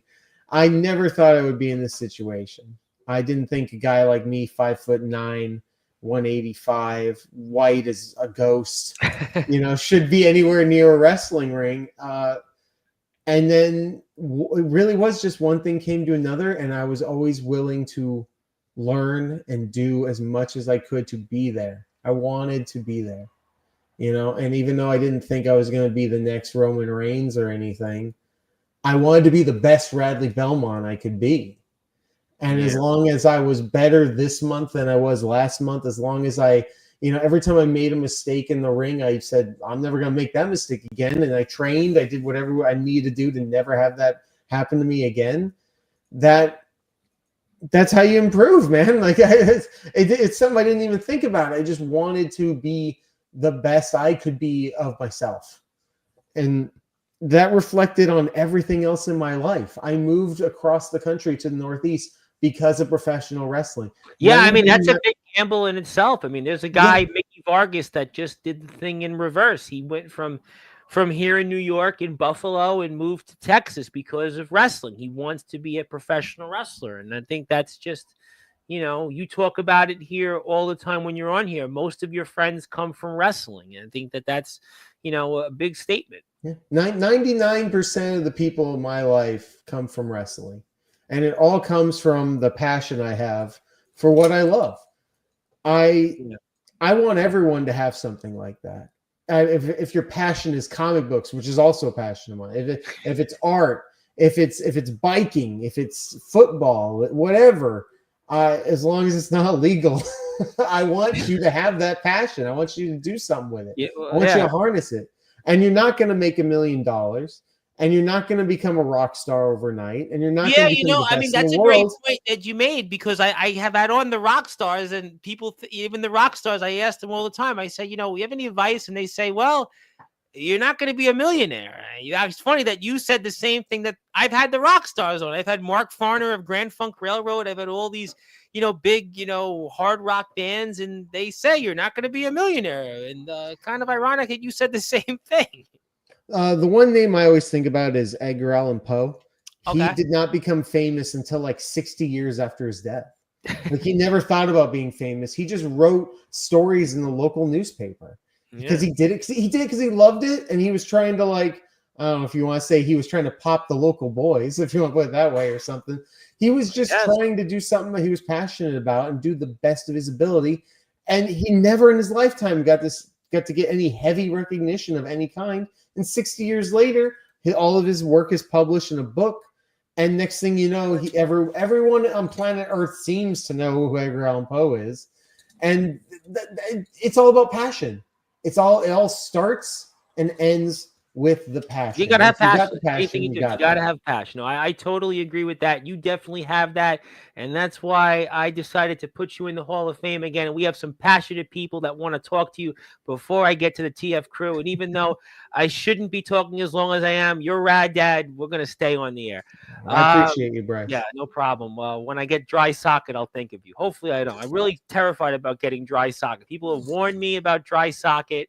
And it's like this thing, your mouth turns sideways, and but so far so good. Just water your sockets, isn't that? I don't know. No, it's like that's not how it works. Oh, no, it's like if you get stuff stuck in your mouth, it gets logged in, it forms a blood clot, and you get this pain. You have to go back to the dentist, and it's like a whole. And I spent $4,000 out of pocket already. But I might be one of the people that's closer to the millionaire scale. So let's just say you wouldn't be feeling too bad for me. But speaking of people that are here, Ox McCoy's been ready, and he's been around a few things or two, and he wants to say hello, and I'm going to certainly say hello to him back, and he's doing all right. And I got to congratulate Sean Jovi because his anniversary in the backyard is 19 years as of tomorrow, and I may not be good at many things, but that would give my count to 2006. His debut was on August the 31st, 2006, and he wants a future GBYWN title shot from his favorite stepdad. I mean, the GBYWN proper started, the forum started around 2006, and we didn't even have the championships yet. It really all started with match quality challenges, where essentially they go, send us the best match you've had this spring.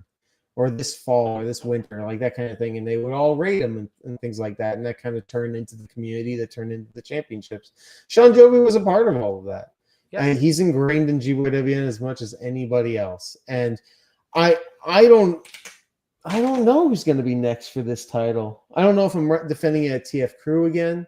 I don't know if I'm defending it at a reunion show. I mean, I'm pretty sure we're going to talk about that after we get through the chat. That stipulation that is put out there, it's with you and Angel, is for Angel's championship only. It is. So that means I need more challengers. I really need to look at who really wants this and who has the passion, who has the desire, because this belt isn't just for everyone. Like I said, it's got to be about the passionate people that Sean have been there and understand. Last vestiges from the GBYWN era that's out there. I mean, he's the first backyard wrestler I ever interviewed. He's the first one 3 years ago. Over 3 years ago, he was the first one I interviewed. I will say, I love Sean Jovi to death, and I think this stage of his career is the greatest he's ever had. I think he's the most beloved he's ever been. He's the most successful he's ever been, and I would dare say he's also the most passionate right now that he's ever been. Because all wrestling does matter, and he knows that as well as me. I don't think there's a better time than to have this match. And I don't know where, and I don't know when, but I'm 100% legit about this. I want to wrestle Sean Jovi for the GBYWN World Championship, the most prestigious title of our generations.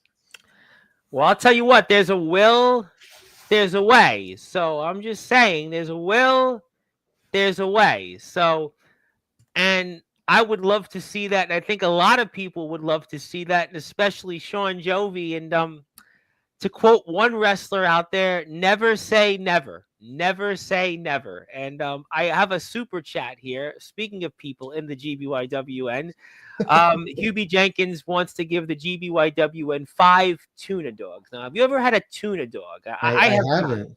I have not. Are they $2 for 5? That sounds like a terrible deal.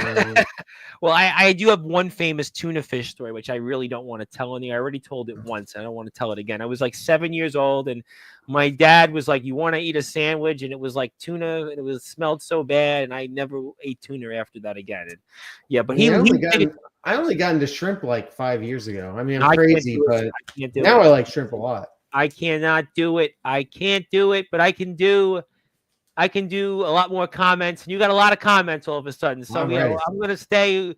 I'll stay as long as possible. And speaking to people that want to challenge, another man that's out there who, by the way, you do owe something to. I'm going to go all the way down to the chat, because this is another man that's been elusive on my platform. And that is your partner last time you were in a ring in the TF Crew. That's Mr. Doc Holliday. And also, he's a champion, just saying, in the TF Crew. I'm going to promote that eventually here in a few minutes. And he's got a match that's certainly almost very ironic to yours coming up here next Sunday. And he says, wait, Rad needs a challenger? The parallels between the legendary Doc Holliday and I right now are crazy. Because we haven't had a singles match in over 10 years. And all of a sudden, here we are. We're in the same promotion at the same time. I'm competing for the World YouTube Championship. He is the Tomorrow's End champion. For those who don't know what the Tomorrow's End title is, it's a dirty fighter title. It's like, think of it as Pure Rules, but the opposite, where eye gouges and scratching and all that is legal. I believe there's no countouts because we talked about that with Pastor last week, and how the rules are wild. Doc Holliday's run, though. Who knows? But they're so perfect for a Doc Holliday, because Doc Holliday and I are two very different professional wrestlers.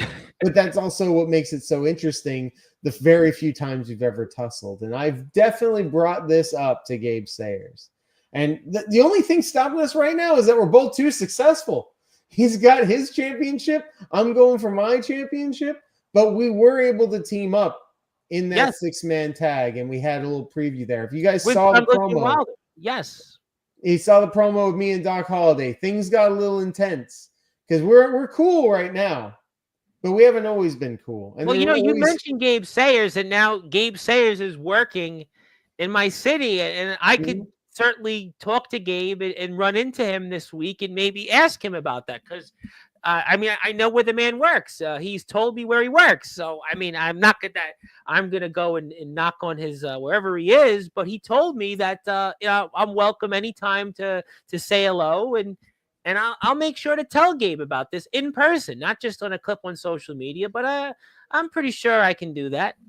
You absolutely tell him, because whether it's defending the GBYWN title against Doc, whatever the case may be, I'm assuming that the only thing stopping us right now is the fact that I'm going to be the world YouTube champion and he's going to be the Tomorrow's End champion. So what are we going to do? Are we going to unify them all of a sudden? Are we going to go under his rules, under my rules? Are we going to do a double title, two fall? Like it's complicated right now. But I still believe down the line at some point, this match is going to happen. Radley Belmont is going to wrestle Doc Holliday, and it's going to blow the roof off that building. I cannot wait. I'll tell you what. I mean, I'm thinking about the Avril Lavigne song. It's complicated because these guys have complicated paths to get there. And thank you, Hubie, for the super chat. You got a lot of people here in the chat. Let me get to everybody. I'm way behind on the chat, which is good because I can't see. Okay, who else we got here in the chat? Let me get to my friend Wyatt Black, the Controversy King, also from the great state of West Virginia. And he would like to say that Rad Dad is Controversy King approved. That was very nice. Because Jimmy Controversy, he's talked to me before about GTS, actually. Actually, he's watched you in GTS. I actually want to remind you about that. He has watched you in GTS. So there you go. Yep, hello from GTS Universe. I have a comment from Twitch. I don't even know who you are. It's one of those spam bots. So, yeah. The belt is pretty neat, by the way. The Matt Pro Wrestling Championship is definitely neat. And it's Dave Swan approved. So there you go. Yeah, I want to say hello to my friend Michael Christian, who says, great shirt, by the way. Loves your shirt. Not mine, yours. By the way, I will mention, I just got this shirt back. This is a shirt I lost a couple of years ago at a Sanctuary Wrestling. And I finally got it back. So it's the return. This is a re-debut of this exact shirt. Well, it definitely looks 80s Rad approved. It reminds me of the old, what was the VH1 classic? I love the 80s. There's my favorite 10 pounds of gold. Keep it warm, brother. And Sean Jovi likes my war chants. The war chants, this was my first one that came back since the dentist approved surgery. And Jovi's also stoked for the new podcast on Golden Triangle Media. No doubt we'll be talking about Sean Jovi, maybe even having him on for it. We'll see. I think that would be a great idea. And Rad Dad is the true wrestler of the world. Yes, and hit the sub button for all the companies he represents and us. And I would appreciate that very much. And who else we have here in the chat? Okay, I think I caught up on some comments. But yeah, please follow Matt Pro Wrestling on Instagram. That would be nice. Go out there and do that. On X, if you're on X, hit the follow buttons for them. Also, YouTube, hit the sub button for Matt Pro Wrestling while everybody's here. Pure Vanguard Wrestling, hit the follow button for them on Instagram. And I'm also aware that they just shared on their Instagram stories the announcement of us talking about your match. So go to their Instagram page and read it up on their story. We'll put the clip up later on. Awesome. And thank you, Wyatt Black, again. Yep, hello. Thank you, Jade. Who else? Please hit the sub button for Ref Nick's page on YouTube. I would highly recommend you do that. Congratulations. Yes, congratulations. Hit the sub button for Golden Triangle Media because that helps all of us. Congratulations, Pure Vanguard Wrestling Media. We're speeding up on the comments. I got them up here. We talked about that with Hubie. Hit the sub button for Hubie because he's now a link also of the GBYW. And also, he said, last thing I heard, MySpace was into real heavy music. Yeah, okay, well, that's a good idea for me. Apparently, MySpace originally started for bands, and now they're kind of... Yeah, you know what? I knew because my mom sings in bands, and my mom, I'm pretty sure, was on MySpace, and my brother was in a band, and they had their band stuff on there. Oh, there you go. They had bands, and I do remember MySpace for being in bands, and he said he did post on the forums page. What a small world. Who, by the way, talked about he's been doing this since 1998, and he's been around the block, and a lot of his guys, they followed the GBYWN, and they came on a couple weeks ago, and what a small world. That's what I'm saying about Sportzwire. I love how huge and how small wrestling is at the same time. But I hear Sean Jovi say, oh, it's not the same anymore. No, I'm telling you, we got new people. I'm telling you, the best is yet to come. The best is yet to come once I get over my tooth implant. Hello to my friends in North Dakota, Legendary Backyard Wrestling. The guys will be back here in a couple weeks. My people in North Dakota, in Bismarck, North Dakota, beautiful North Dakota. Boy, it's beautiful now, but in a month they'll be in Wintercoats. There is ref Nick Mitchell. Radley, I'm requesting one knee to someone's face at Nowhere to Run. I think we showed the footage. Oh, yeah. You got it, Nick. One bee's knee coming right up. Well, we're going to get that on October 11th. Thank you, Ox. And hit the sub button for Sean Jovi.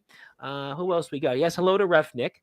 And how is my tooth? My tooth's okay. It's just like, it's weird on the left side of my mouth. I can't really eat on the left side of the mouth. I'm hoping maybe by tomorrow or Monday, but it's better than where I was. It was funny though. I wasn't told to take, when you get a tooth surgery or a tooth done, they tell you to like take there's like this big like stitch, and the dentist was like, didn't tell me to take it out, and I had this thing in my mouth, and I was getting like chest pain, and I'm nauseous, and like I asked a friend of mine who's long story short, his ex-wife was a dentist, and then he's like, you got to take that out. And I took it out, and it was like, that's where I started to feel bad. I don't even want to show it on the, you definitely would have, as a wrestler, would have probably seen something like it, but the amount of blood in my mouth was like, oh my goodness. But I'm getting there. I can function. I just can't eat the way I want to eat, but we'll get there. Thank you. And thank you to Justin Parsley. Of course, my whole monitor wanted to say hello. The raddest, daddest dude has finally come back to Sportswire, and I hear my raddest hall monitor is coming back on September 11th. So, and he says my name, which almost nobody calls me, but I'll let him say it. And the Radley Belmont is in the house. And by the way, he's wrestling Sean Jovi 4 weeks from today. He's wrestling him, by the way. He's wrestling him in a tag team match. Yeah, he and the GP are wrestling Sean Jovi and Mephisto and the Switchblades. So it's the Rockstars of the Galaxy, the Switchblades against the Real Monsters. And Justin Parsley's going to probably talk about Sean Jovi when he's here in 12 days. Jimmy Controversy may be an awesome name, but to many that wrestle with him, they may have a difference of opinion. I like Jimmy. He did give me a letter of recommendation when it came to a Mickey Knuckles interview, potentially. I'll say this. I wrestled Jimmy Controversy in front of 300 people for 25 minutes, and that crowd came unglued when I pinned him. So take that for what you will. But the Sarge is part of the syndicate, and after the way Angel felt, winners go out with winners, and obviously he's going to be represented. We're going to talk about that in a couple of minutes, but he's a part of the syndicate now. But I don't know how Angel's going to feel about him coming up next Sunday. Just saying. How did that even happen? I don't understand. We talked about that when Jake Dvorak was here. Also going to be on the card. Yes, hello to Justin Parsley. And he gave the stamp of approval of you being in the Hall of Fame again. So thank you, Justin, for your support. Want to say hello to my friend Colton Lee, the Heartless Sheriff, who's back in the ring very soon. And I have a Twitch comment, but to one of those spam ones. Give a sub to Rad Dad's page on YouTube. Follow him on Facebook, Instagram, X. And also on TikTok, by the way. I want to say hello to the post every single day on all social media. And I share you the most on X, by the way. I do share you a lot on X. I do. I see it, and I really appreciate it, believe me. Especially on X. It's hard to get stuff. I know X is like, I don't even know why I'm still on X, but I go on your page and a few others. I think Gabe. Honestly, the most of it is for GTS fans, because I still love the GTS fans, and they that's what Gabe said when he was here. Yeah, Gabe's another one I share. Hello to the lovely Athena, and definitely thank you, Athena, for being here. By the way, he was there. He couldn't have asked for a better time. He was there at the Chase Bakefield wedding invitation. Yeah, he was there. Wow. Heck yeah. I like him. I can't wait to talk about it. Chase said he's going to talk about it here in a few weeks. And also, Zilla is a fan of you. Thank you, Zilla, for being a fan still. Thank you, Doc, for the kind comments. And obviously, hello to Doc. Yes, we know Doc from GTS as well. I was singing the complicated song to the other wrestlers today when we were fixing the ring. There you go, the Avril Lavigne reference. Yeah, there you go. But okay, we've obviously talked about a lot of things here tonight, and the topic that I want to talk about most, it's a personal one. Yeah, you might want to put this stuff down because for those that are on the card, because I see Doc and I see maybe a couple other people out there. I have bought a ticket to this show, and I really am excited to talk about it. It is a Day of Atonement, and you have been waiting for this day maybe more than anybody else. You have fought a long, hard road for about a year for this, and it's finally taking place here coming up. And you have got a match with Angel Santiago. You got what you wanted, but now you're going to be going in a match 2 out of 3 falls with the Puerto Rican Prince. He's here Monday night, 8:30 p.m. Eastern time, but I'm giving you, well, the first opportunity to talk about what's ahead and maybe the day that you will finally have your atonement with the TF Crew YouTube champion, the leader of the syndicate, the Puerto Rican Prince, Angel Santiago. I mean, you're absolutely right, Tom. This feels like it's been building up for well over a year at this point. When I debuted for TF Crew last summer, that's officially the first place I went to as a singles wrestler was TF Crew before Matt Pro had me in the singles tournament. So when I won last summer, I was determined to go for the singles gold. I feel like that was the way to go. That's what everyone should want to do. They want to be the main event. They want to be the champion. And when I was able to capture the legendary YouTube championship from GTS and the GYWN World Championship, that was enough to seal the deal to get me a shot at the TF Crew World YouTube title. I remember when we had the match, we called it the winner's going to be like the champion of all of YouTube. Yep. We went the full 20 minutes. Now, earlier today, you saw the match for the MPW Grand Championship. That match went over 20 minutes. Yep. The tag team championship match before that went over 20 minutes. Intercontinental title match, Jimmy Controversy, over 20 minutes. The match with Air Spiral in the cage, over 20 minutes. You're seeing a pattern here, are you not? Yep. And by the way, your match with Jack Martins wasn't too far behind either, which you wrestled at a few miles away from that little thing called SummerSlam. That was another match too that you wrestled in quite a bit of time. Absolutely, and that's just the legendary caliber of wrestler that I'm taking on these days. These people are not scrubs. None of them are scrubs. They are high-end athletes trying to get to the top of the independent wrestling scene. So, Red Dead, I'm ready to go 20 plus every single time. I understand this was a huge match that involved 3 championships. That's 3 different people, 3 different sets of management that needs to make sure that whoever leaves with the title isn't broken, bruised, and has to vacate them all at the end anyway, because I don't know how long we could have wrestled. But in my mind, Angel Santiago, he put, he held his side of the deal. You know, he was there all the way through, neck and neck with me. He kept his side of the bargain for 99% of the match.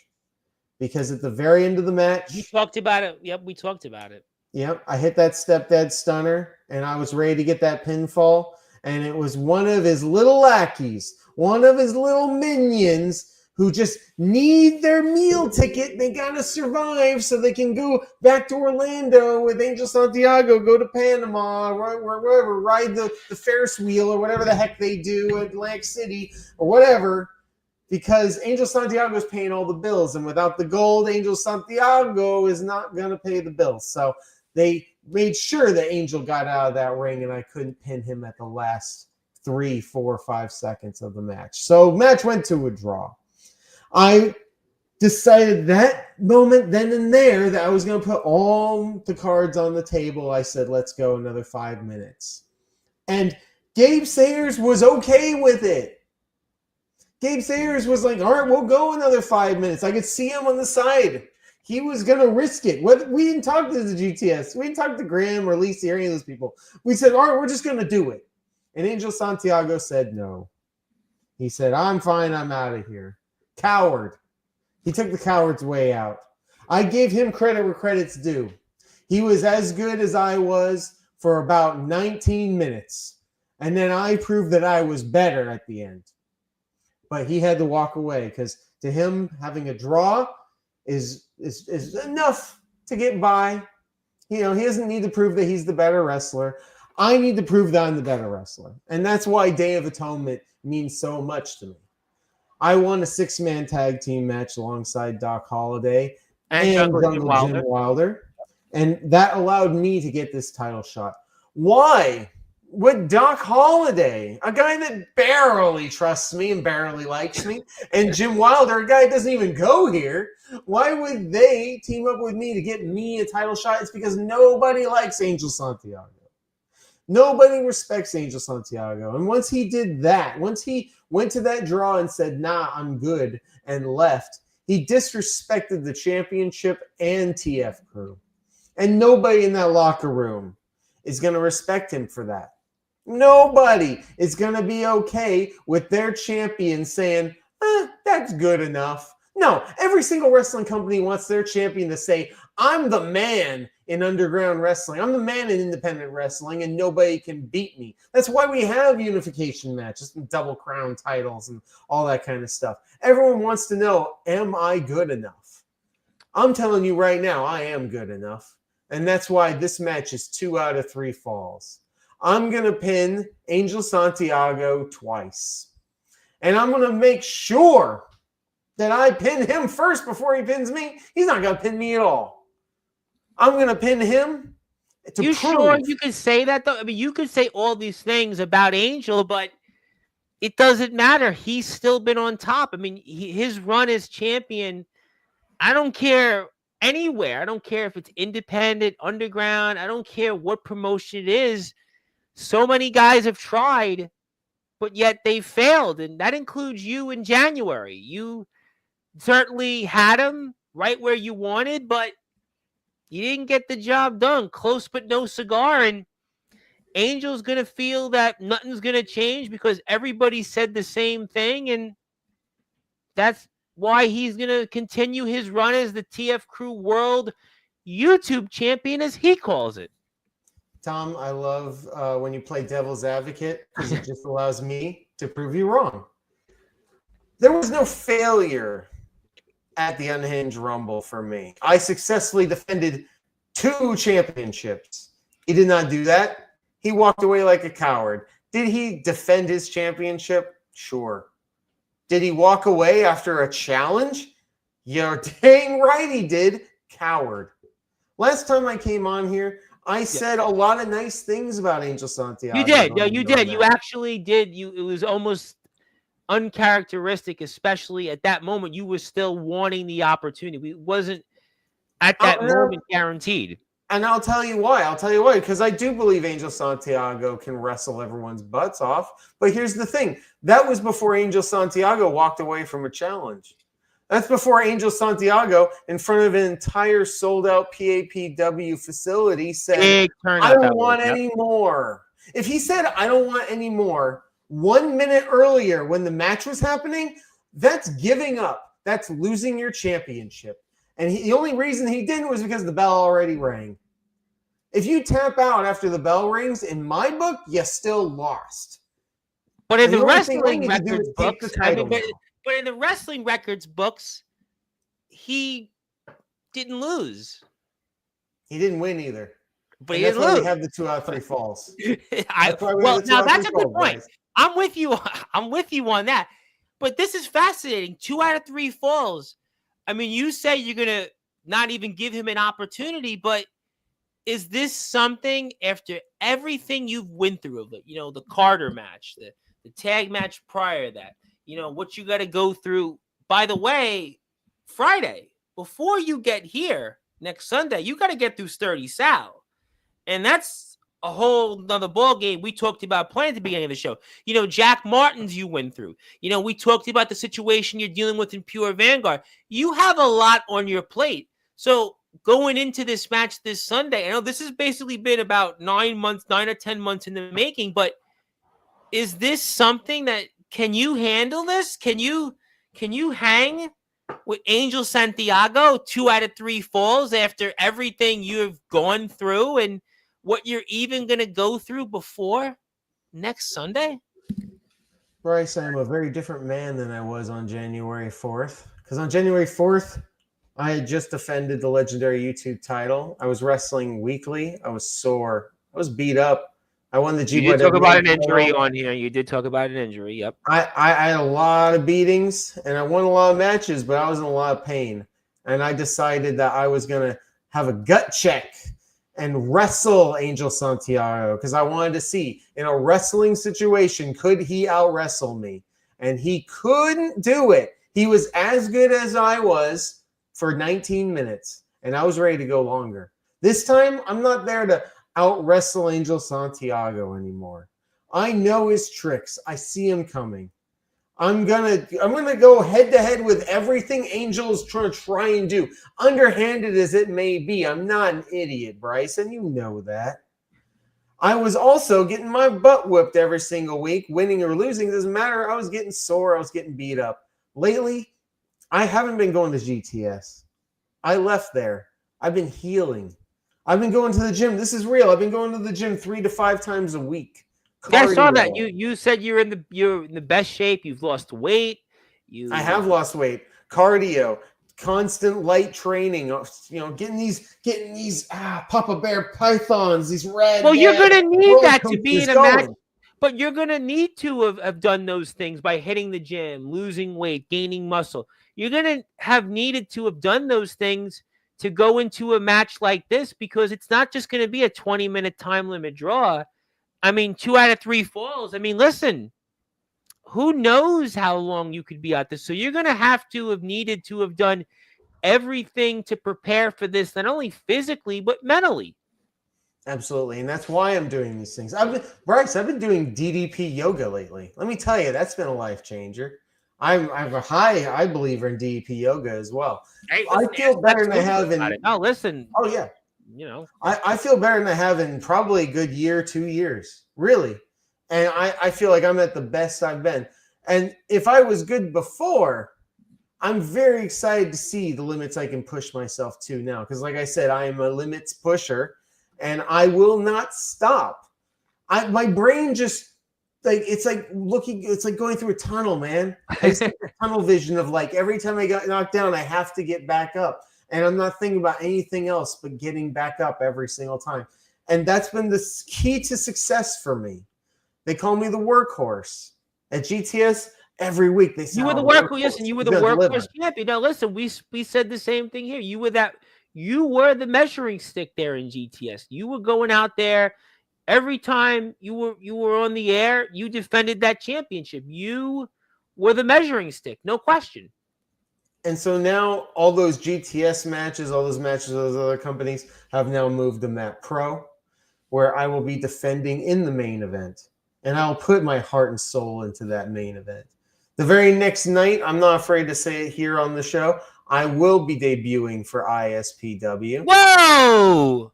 And I don't want to say any more than that, but I will be debuting for them September 6th. Wow, that's next week. So right now you're here, but a week from now you're going to be in a ring in ISPW, and then next Sunday afternoon you're going to be in Bristol, Connecticut. Boy, you're a busy man. You got an encore on Friday against Sturdy Sal for Mat Pro Wrestling, defending your grand championship. You're in ISPW the next night, and then Sunday afternoon you're rounding things up with a Day of Atonement. So for 3 days, I'm sure Angel Santiago is going to drink whatever he likes to drink and talk about little strategies and how he's going to fight dirty with all of his boys. And he's going to try and round them up from the yacht or whatever he's on and try to make a plan and try to see how he can run away. And for 3 days straight, I'm going to have a war mindset.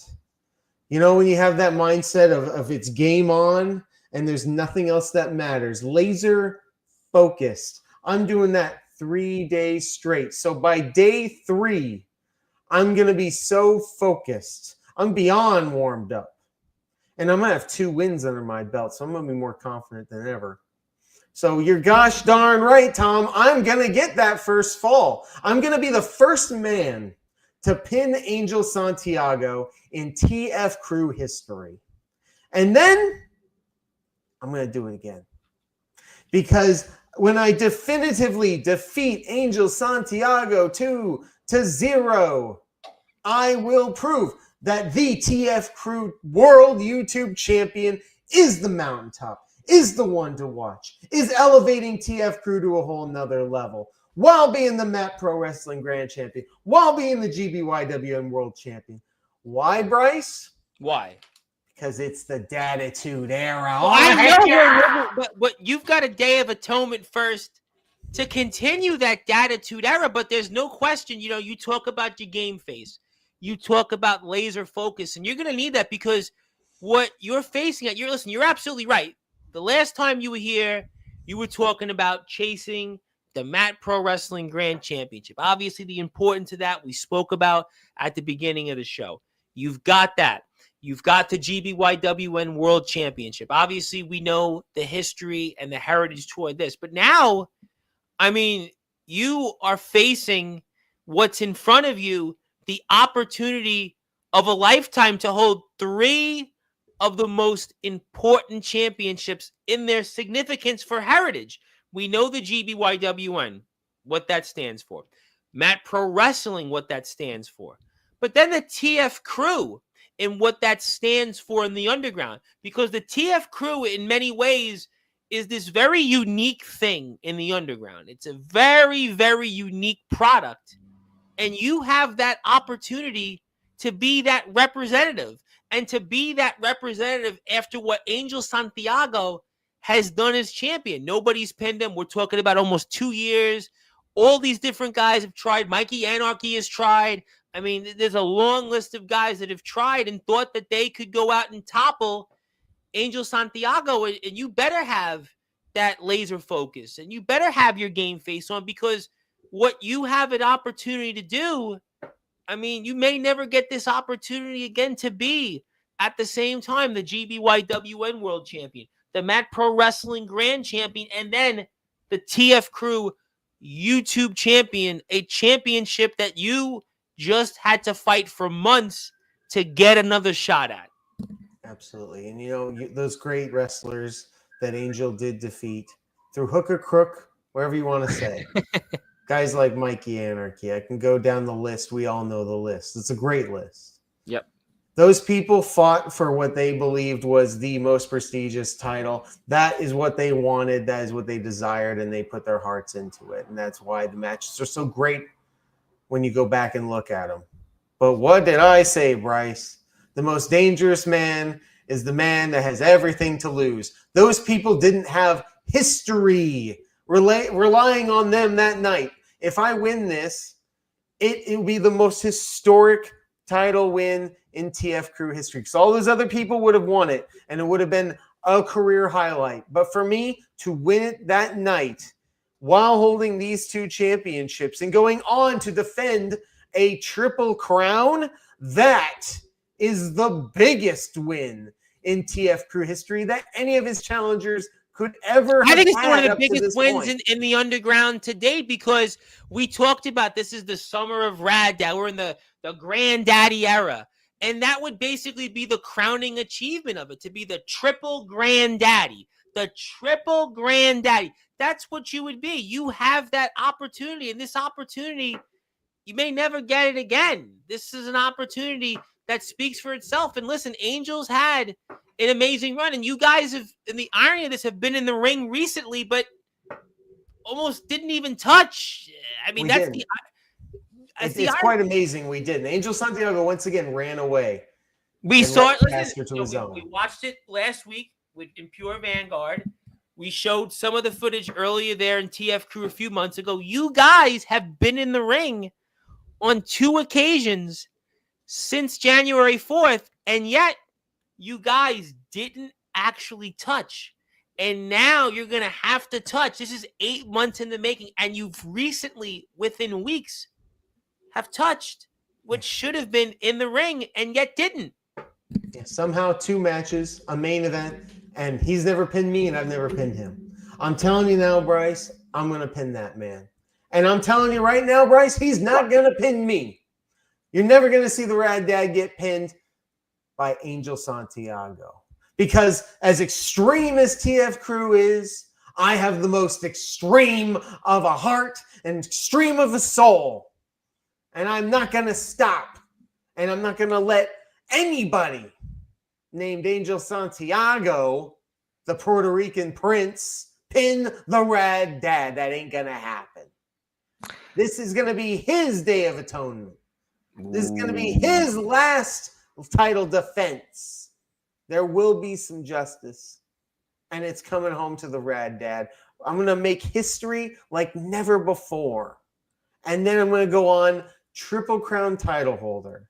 Whatever the next TF Crew event is called, how exciting is that going to be? The main event, 3 championships on the line. That's history in the making. And that's the Rad Dad guarantee. Whoa! Yeah. You guarantee that. You guarantee that. I guarantee that if I walk out of this match, the next show, as long as I am still Matt Pro Wrestling Champion, I will defend all 3 titles. Whoa! Whoa, ladies and gentlemen, you heard that here first on Sportswire Radio, that as long as Rad Dad, Radley Belmont, this Friday walks away still as the Matt Pro Wrestling Grand Champion, on top of that, he's going to take that TF Crew YouTube Championship away from Angel Santiago, and he's going to defend that belt, the Matt Pro Wrestling Grand Championship, and oh, by the way, that GBYWN World Heavyweight Championship. And that's why you need to go out there and buy a ticket. I cannot stress enough before we sign off the importance of going out and supporting live pro wrestling, live wrestling. Gabe was here and talked about the significance of that. And you want to see more live shows. The way to do that is by buying a ticket. I did that even though I'm miles and miles away from Bristol, Connecticut.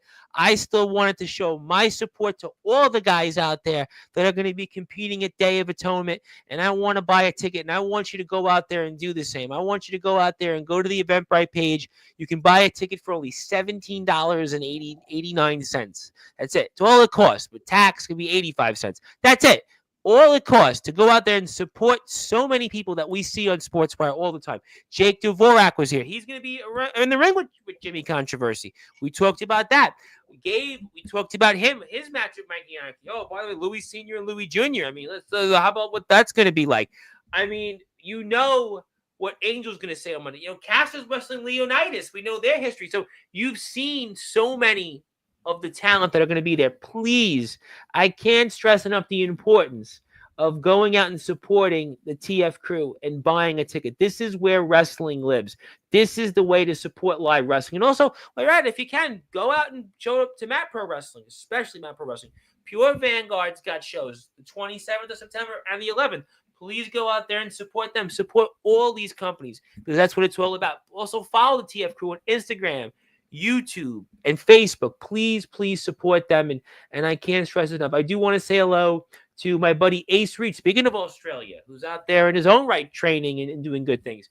Good day, and I'll check for Baker's phone. Okay, thank you for that. And all right, I want to get to final things. So if you've got an opportunity now, I want to put this out there. Angel's going to be here. He has a lot to say because Caster said a few things about him. He's going to respond to that. He is most certainly going to respond to what you have to say here now. And if you had any final words before next Sunday for Angel Santiago, what would they be? Honestly, it's the same thing I've wanted all along. I want Angel Santiago to come out there and wrestle a good, clean match.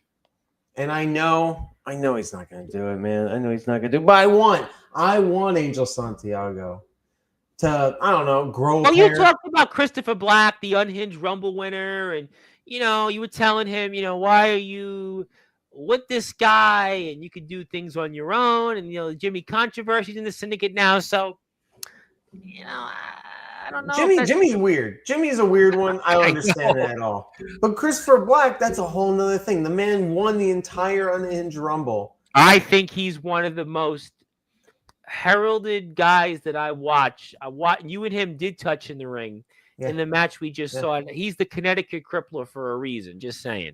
And I did not take him lightly, I'll tell you that right now.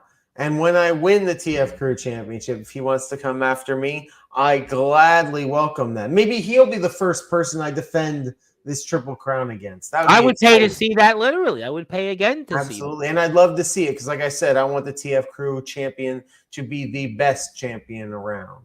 Just like I want the Matt Pro Wrestling to be the best champion around. And if they're all the same guy, so be it. So Christopher Black, I know you got that title shot. Come and get it after Day of Atonement.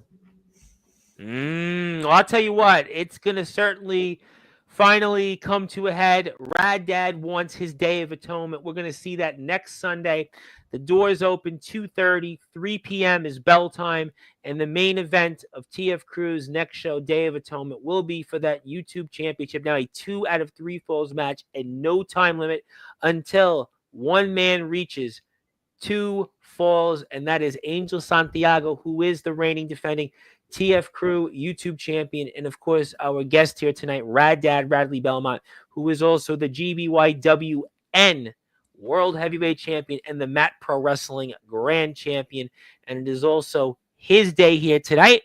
But Angel will certainly have his day here coming up Monday night, 8:30 p.m. And knowing Angel, he's going to certainly say the complete opposite of what you said, but you probably would expect that. So I want to point out one other thing, a disclaimer to all the TF Crew fans that come out. Yeah. Do not expect a third fall to happen. I don't know. I know you said it on like a lot 4 of people think that this is definitely going to go 3 falls. They're so evenly matched. If it goes only to 2 falls, folks, don't be disappointed. Don't be disappointed. You're going to see a phenomenal wrestling match. Oh, listen, I've been excited about this match for months. I mean, as a fan, leave aside this, as a fan, and I watch like underground wrestling, I'm like, this is to me going to be one of those matches that I really think is going to be one of the best matches we get a chance to see the entire. I think Angel is a fantastic talent. I think what you've done, obviously, we've watched what you've done tonight. You know, Jack Martins, you were out there in the ring with. You know, I mean, we talked about Darius Carter, and I mean, you've done a lot of amazing things, and and obviously, I did want to give the opportunity to say also, if you had any final words for Sturdy Sal, anything for Sturdy Sal here that you want to say before we sign off. And my words are very much the same words I already said. Sturdy Sal is going to be one of the best champions in independent wrestling someday. And I really believe that one day he's going to look back and he's going to have 2-3 belts under his belt. I don't know. He's going to have 2 or 3 belts, and he's going to say, oh, man, if it wasn't for the Rad Dad putting me through all that heck, and then I came back stronger than ever, I don't know if I would have got to this point. And I really believe that I'm going to teach him a very positive lesson about how it is to fall and how to get back up. Just like Darius Carter made me fall many, many times in the span of 20 minutes. And what I do, I got back up every single time, and it turned me into a grand champion. Sturdy Sal might be the Mat Pro Wrestling Grand Champion one day, and I would be very proud to see that. But he has to go through the lessons before he can graduate. We're going to find that out. Listen, we're going to certainly find that out. There's no question that Rad Dad Radley Belmont has certainly shown the world why he is deserving of being the Mat Pro Wrestling Grand Champion, and that's why there can be no other way. And we will certainly see another encore of a match, and he will be in that main event here coming up on September 5th. And basically what we just saw here, a little bit of that footage against Jack Martins, who, oh, by the way, just wrestled Tank Tolland and is on his way to bigger and better things. And he got through him in a show that was right a few miles away from this little thing called SummerSlam at the East Rutherford YMCA, a place I actually know the East Rutherford YMCA very well. There is no question that we are still living in the Datitude era, and there is no question this has been a rad dad of a summer, and he is the granddaddy of them all. And he's looking to be a triple granddaddy here coming up, and he has that opportunity to be a Triple Crown champion. But first, he's obviously going to go out there and retain his Mat Pro Wrestling Grand Championship, we just saw him do here just now, and he'll be defending that this Friday. You can also see him here coming up on Saturday. He'll be debuting for ISPW, and Sunday, of course, main event. There it is, ladies and gentlemen. There is that championship. It is one of the prettiest belts of them all, one of the prettiest prizes, and he'll be defending that this Friday and Sunday. He's got an opportunity one more time to try to win that TF Crew YouTube Championship, and we'll be talking about that one more time here Monday night. We've talked a lot. I want to pass the baton to you. I want to give you some closing words. Anything else you want to plug, share, or say, and I pass the baton to you. As always, Bryce, I absolutely love our conversations. You are the man. You bring the wrestling world together like very few do. And I appreciate that, but I think I can say for a lot of people out there, Sean Jovi and the like, that we thank you for everything you do on a daily basis. Really, it's phenomenal. That's very nice. I think if I even have half the work ethic you have for this podcast, oh, stop. For me to be a champion, that would explain why I've been so successful. No, stop. You are. I'm letting you hear it. I'm going to let you hear it because I believe it. And we all love what you do here, Tom. Yeah. You are the glue.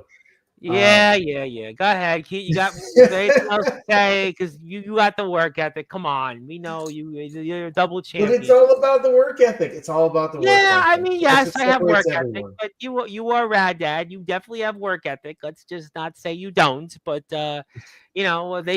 everyone here should follow you on Instagram and X and YouTube. We've put that up, and those are the things we should really focus on. And you're in the Hall of Fame again. So, I will say that I appreciate the kind words because I know when you go on other podcasts, you don't get the same engagement. So I will at least give you that much. So I do appreciate that. And I saw a lot of familiar faces tonight. And they were happy to see you. And they did ask about you. So you got that. And Gabe was very happy you were coming on. And Gabe was like, yeah, keep promoting the shows. So Castor was happy. So I heard from a lot of guys. But great stuff. And before we sign off one more time, it's Matt Pro Wrestling Day. It's Pure Vanguard Wrestling Day. Also, they just announced on Instagram what we talked about. And I'll put that up on Instagram as well from our end. And I'll give you all this when we're on the air. And I didn't think I could go 2.5 hours, but you're Rad Dad, and I'm going to do it because if I get dry socket, I was worth it. Listen, I'll tell you this right now. If you watch the Rad Dad Radley Belmont in 2025, especially the summer of Rad Dad, you've had a great run. I got to tell you, legitimately speaking, your run, the people you've been in the ring with, Darius Carter, Jack Martins, who wrestled Tank Talon. We're going to talk about Santiago a lot, I'm sure, when you come back. Pure Vanguard Wrestling. So, I mean, there's no question your run, being a part of, Project X, Pro Wrestling Magic. I mean, GTS, certainly what you've done there. I mean, there's no question, objectively speaking, your run. I don't know if there's anybody I've had on in around here that's done what you've done. It's been an absolute blast. It's been nothing but quality. If you look up anything Rad Dad related this summer, quality over quantity.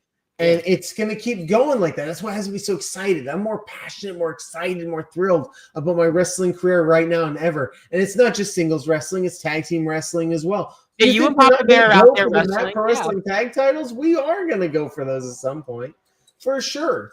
And that's what makes this so thrilling right now. Because the future, anything can happen. Anything can happen. Absolutely. Listen, the sky is the limit. I mean, listen, the sky is absolutely the limit. So, yeah, please, if you love me, look at Pure Vanguard Wrestling. Wrecking Ball Legursky, Randy Shawn, legendary indie wrestler. We got, Pure Vanguard. I tell you what, I'm pretty sure I'm going to be talking a lot about Pure Vanguard Wrestling in the future because I definitely established a good rapport with them. So, a lot of the guys like them. And Matt Pro Wrestling, South Philly's finest. I definitely think South Philly's finest is one of the best tag teams around. NWA tag team, by the way. You got Tarzan Duran. I know Tarzan. I've had Tarzan on here. Yeah. the roster is absolutely stacked. I'm so proud to not only defend this in other companies, but to be in a company that has such a stacked roster, really stacked roster. And I'm excited about future. About earlier, I mean, there's a lot of guys. Now, listen, I mean, Matt Pro's a great roster. Pure Vanguard, we know about them. I mean, you're going to be debuting in ISPW.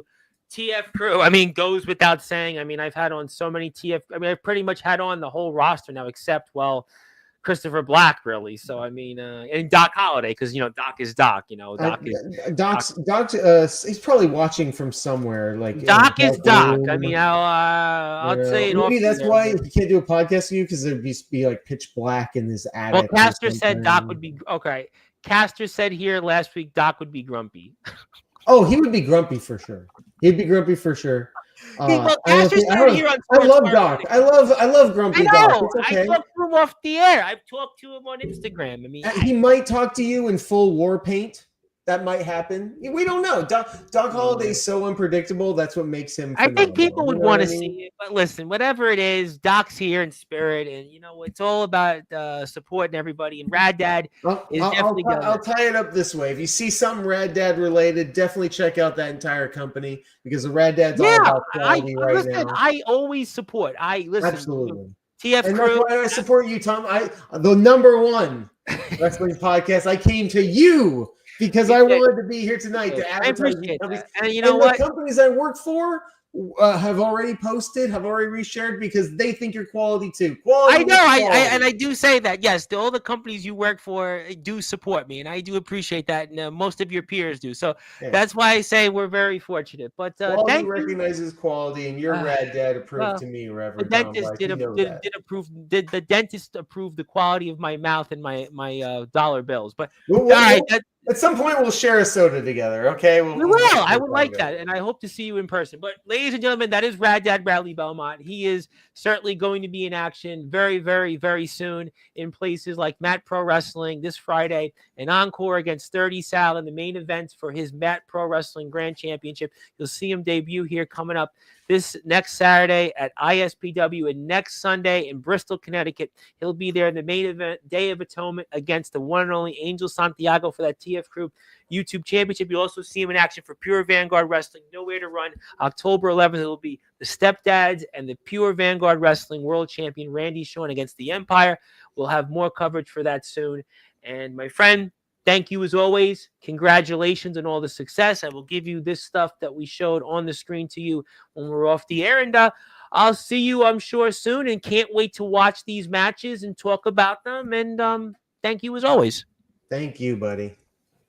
And that is the one and only legendary Rad Dad Radley Belmont. My name is the Reverend Tom Bryce. Your voice, figuratively and literally, with all music and wrestling matters. If you're here on Sportzwire, I'll be back here tomorrow night, 9:30 p.m. Eastern Time with Magnum Carter of YBW, but also Monday night, 8:30 p.m. Eastern Time. Angel Santiago is going to respond, and he's going to have plenty to say, I'm sure. And also, I'll be watching. I know you will be watching that one. But I also know, maybe not, but I also know that Rad Dad will be soon on the Golden Triangle Media's YouTube channel with the brand new Yard Times podcast. So there'll be some Yard Times here coming up. Check that out. Shout out to Sick Rick. And thank you, everybody, here for tuning in. And good morning, good afternoon, good evening, wherever you are. On the number one global radio station that is Sportswire Radio with all music and wrestling.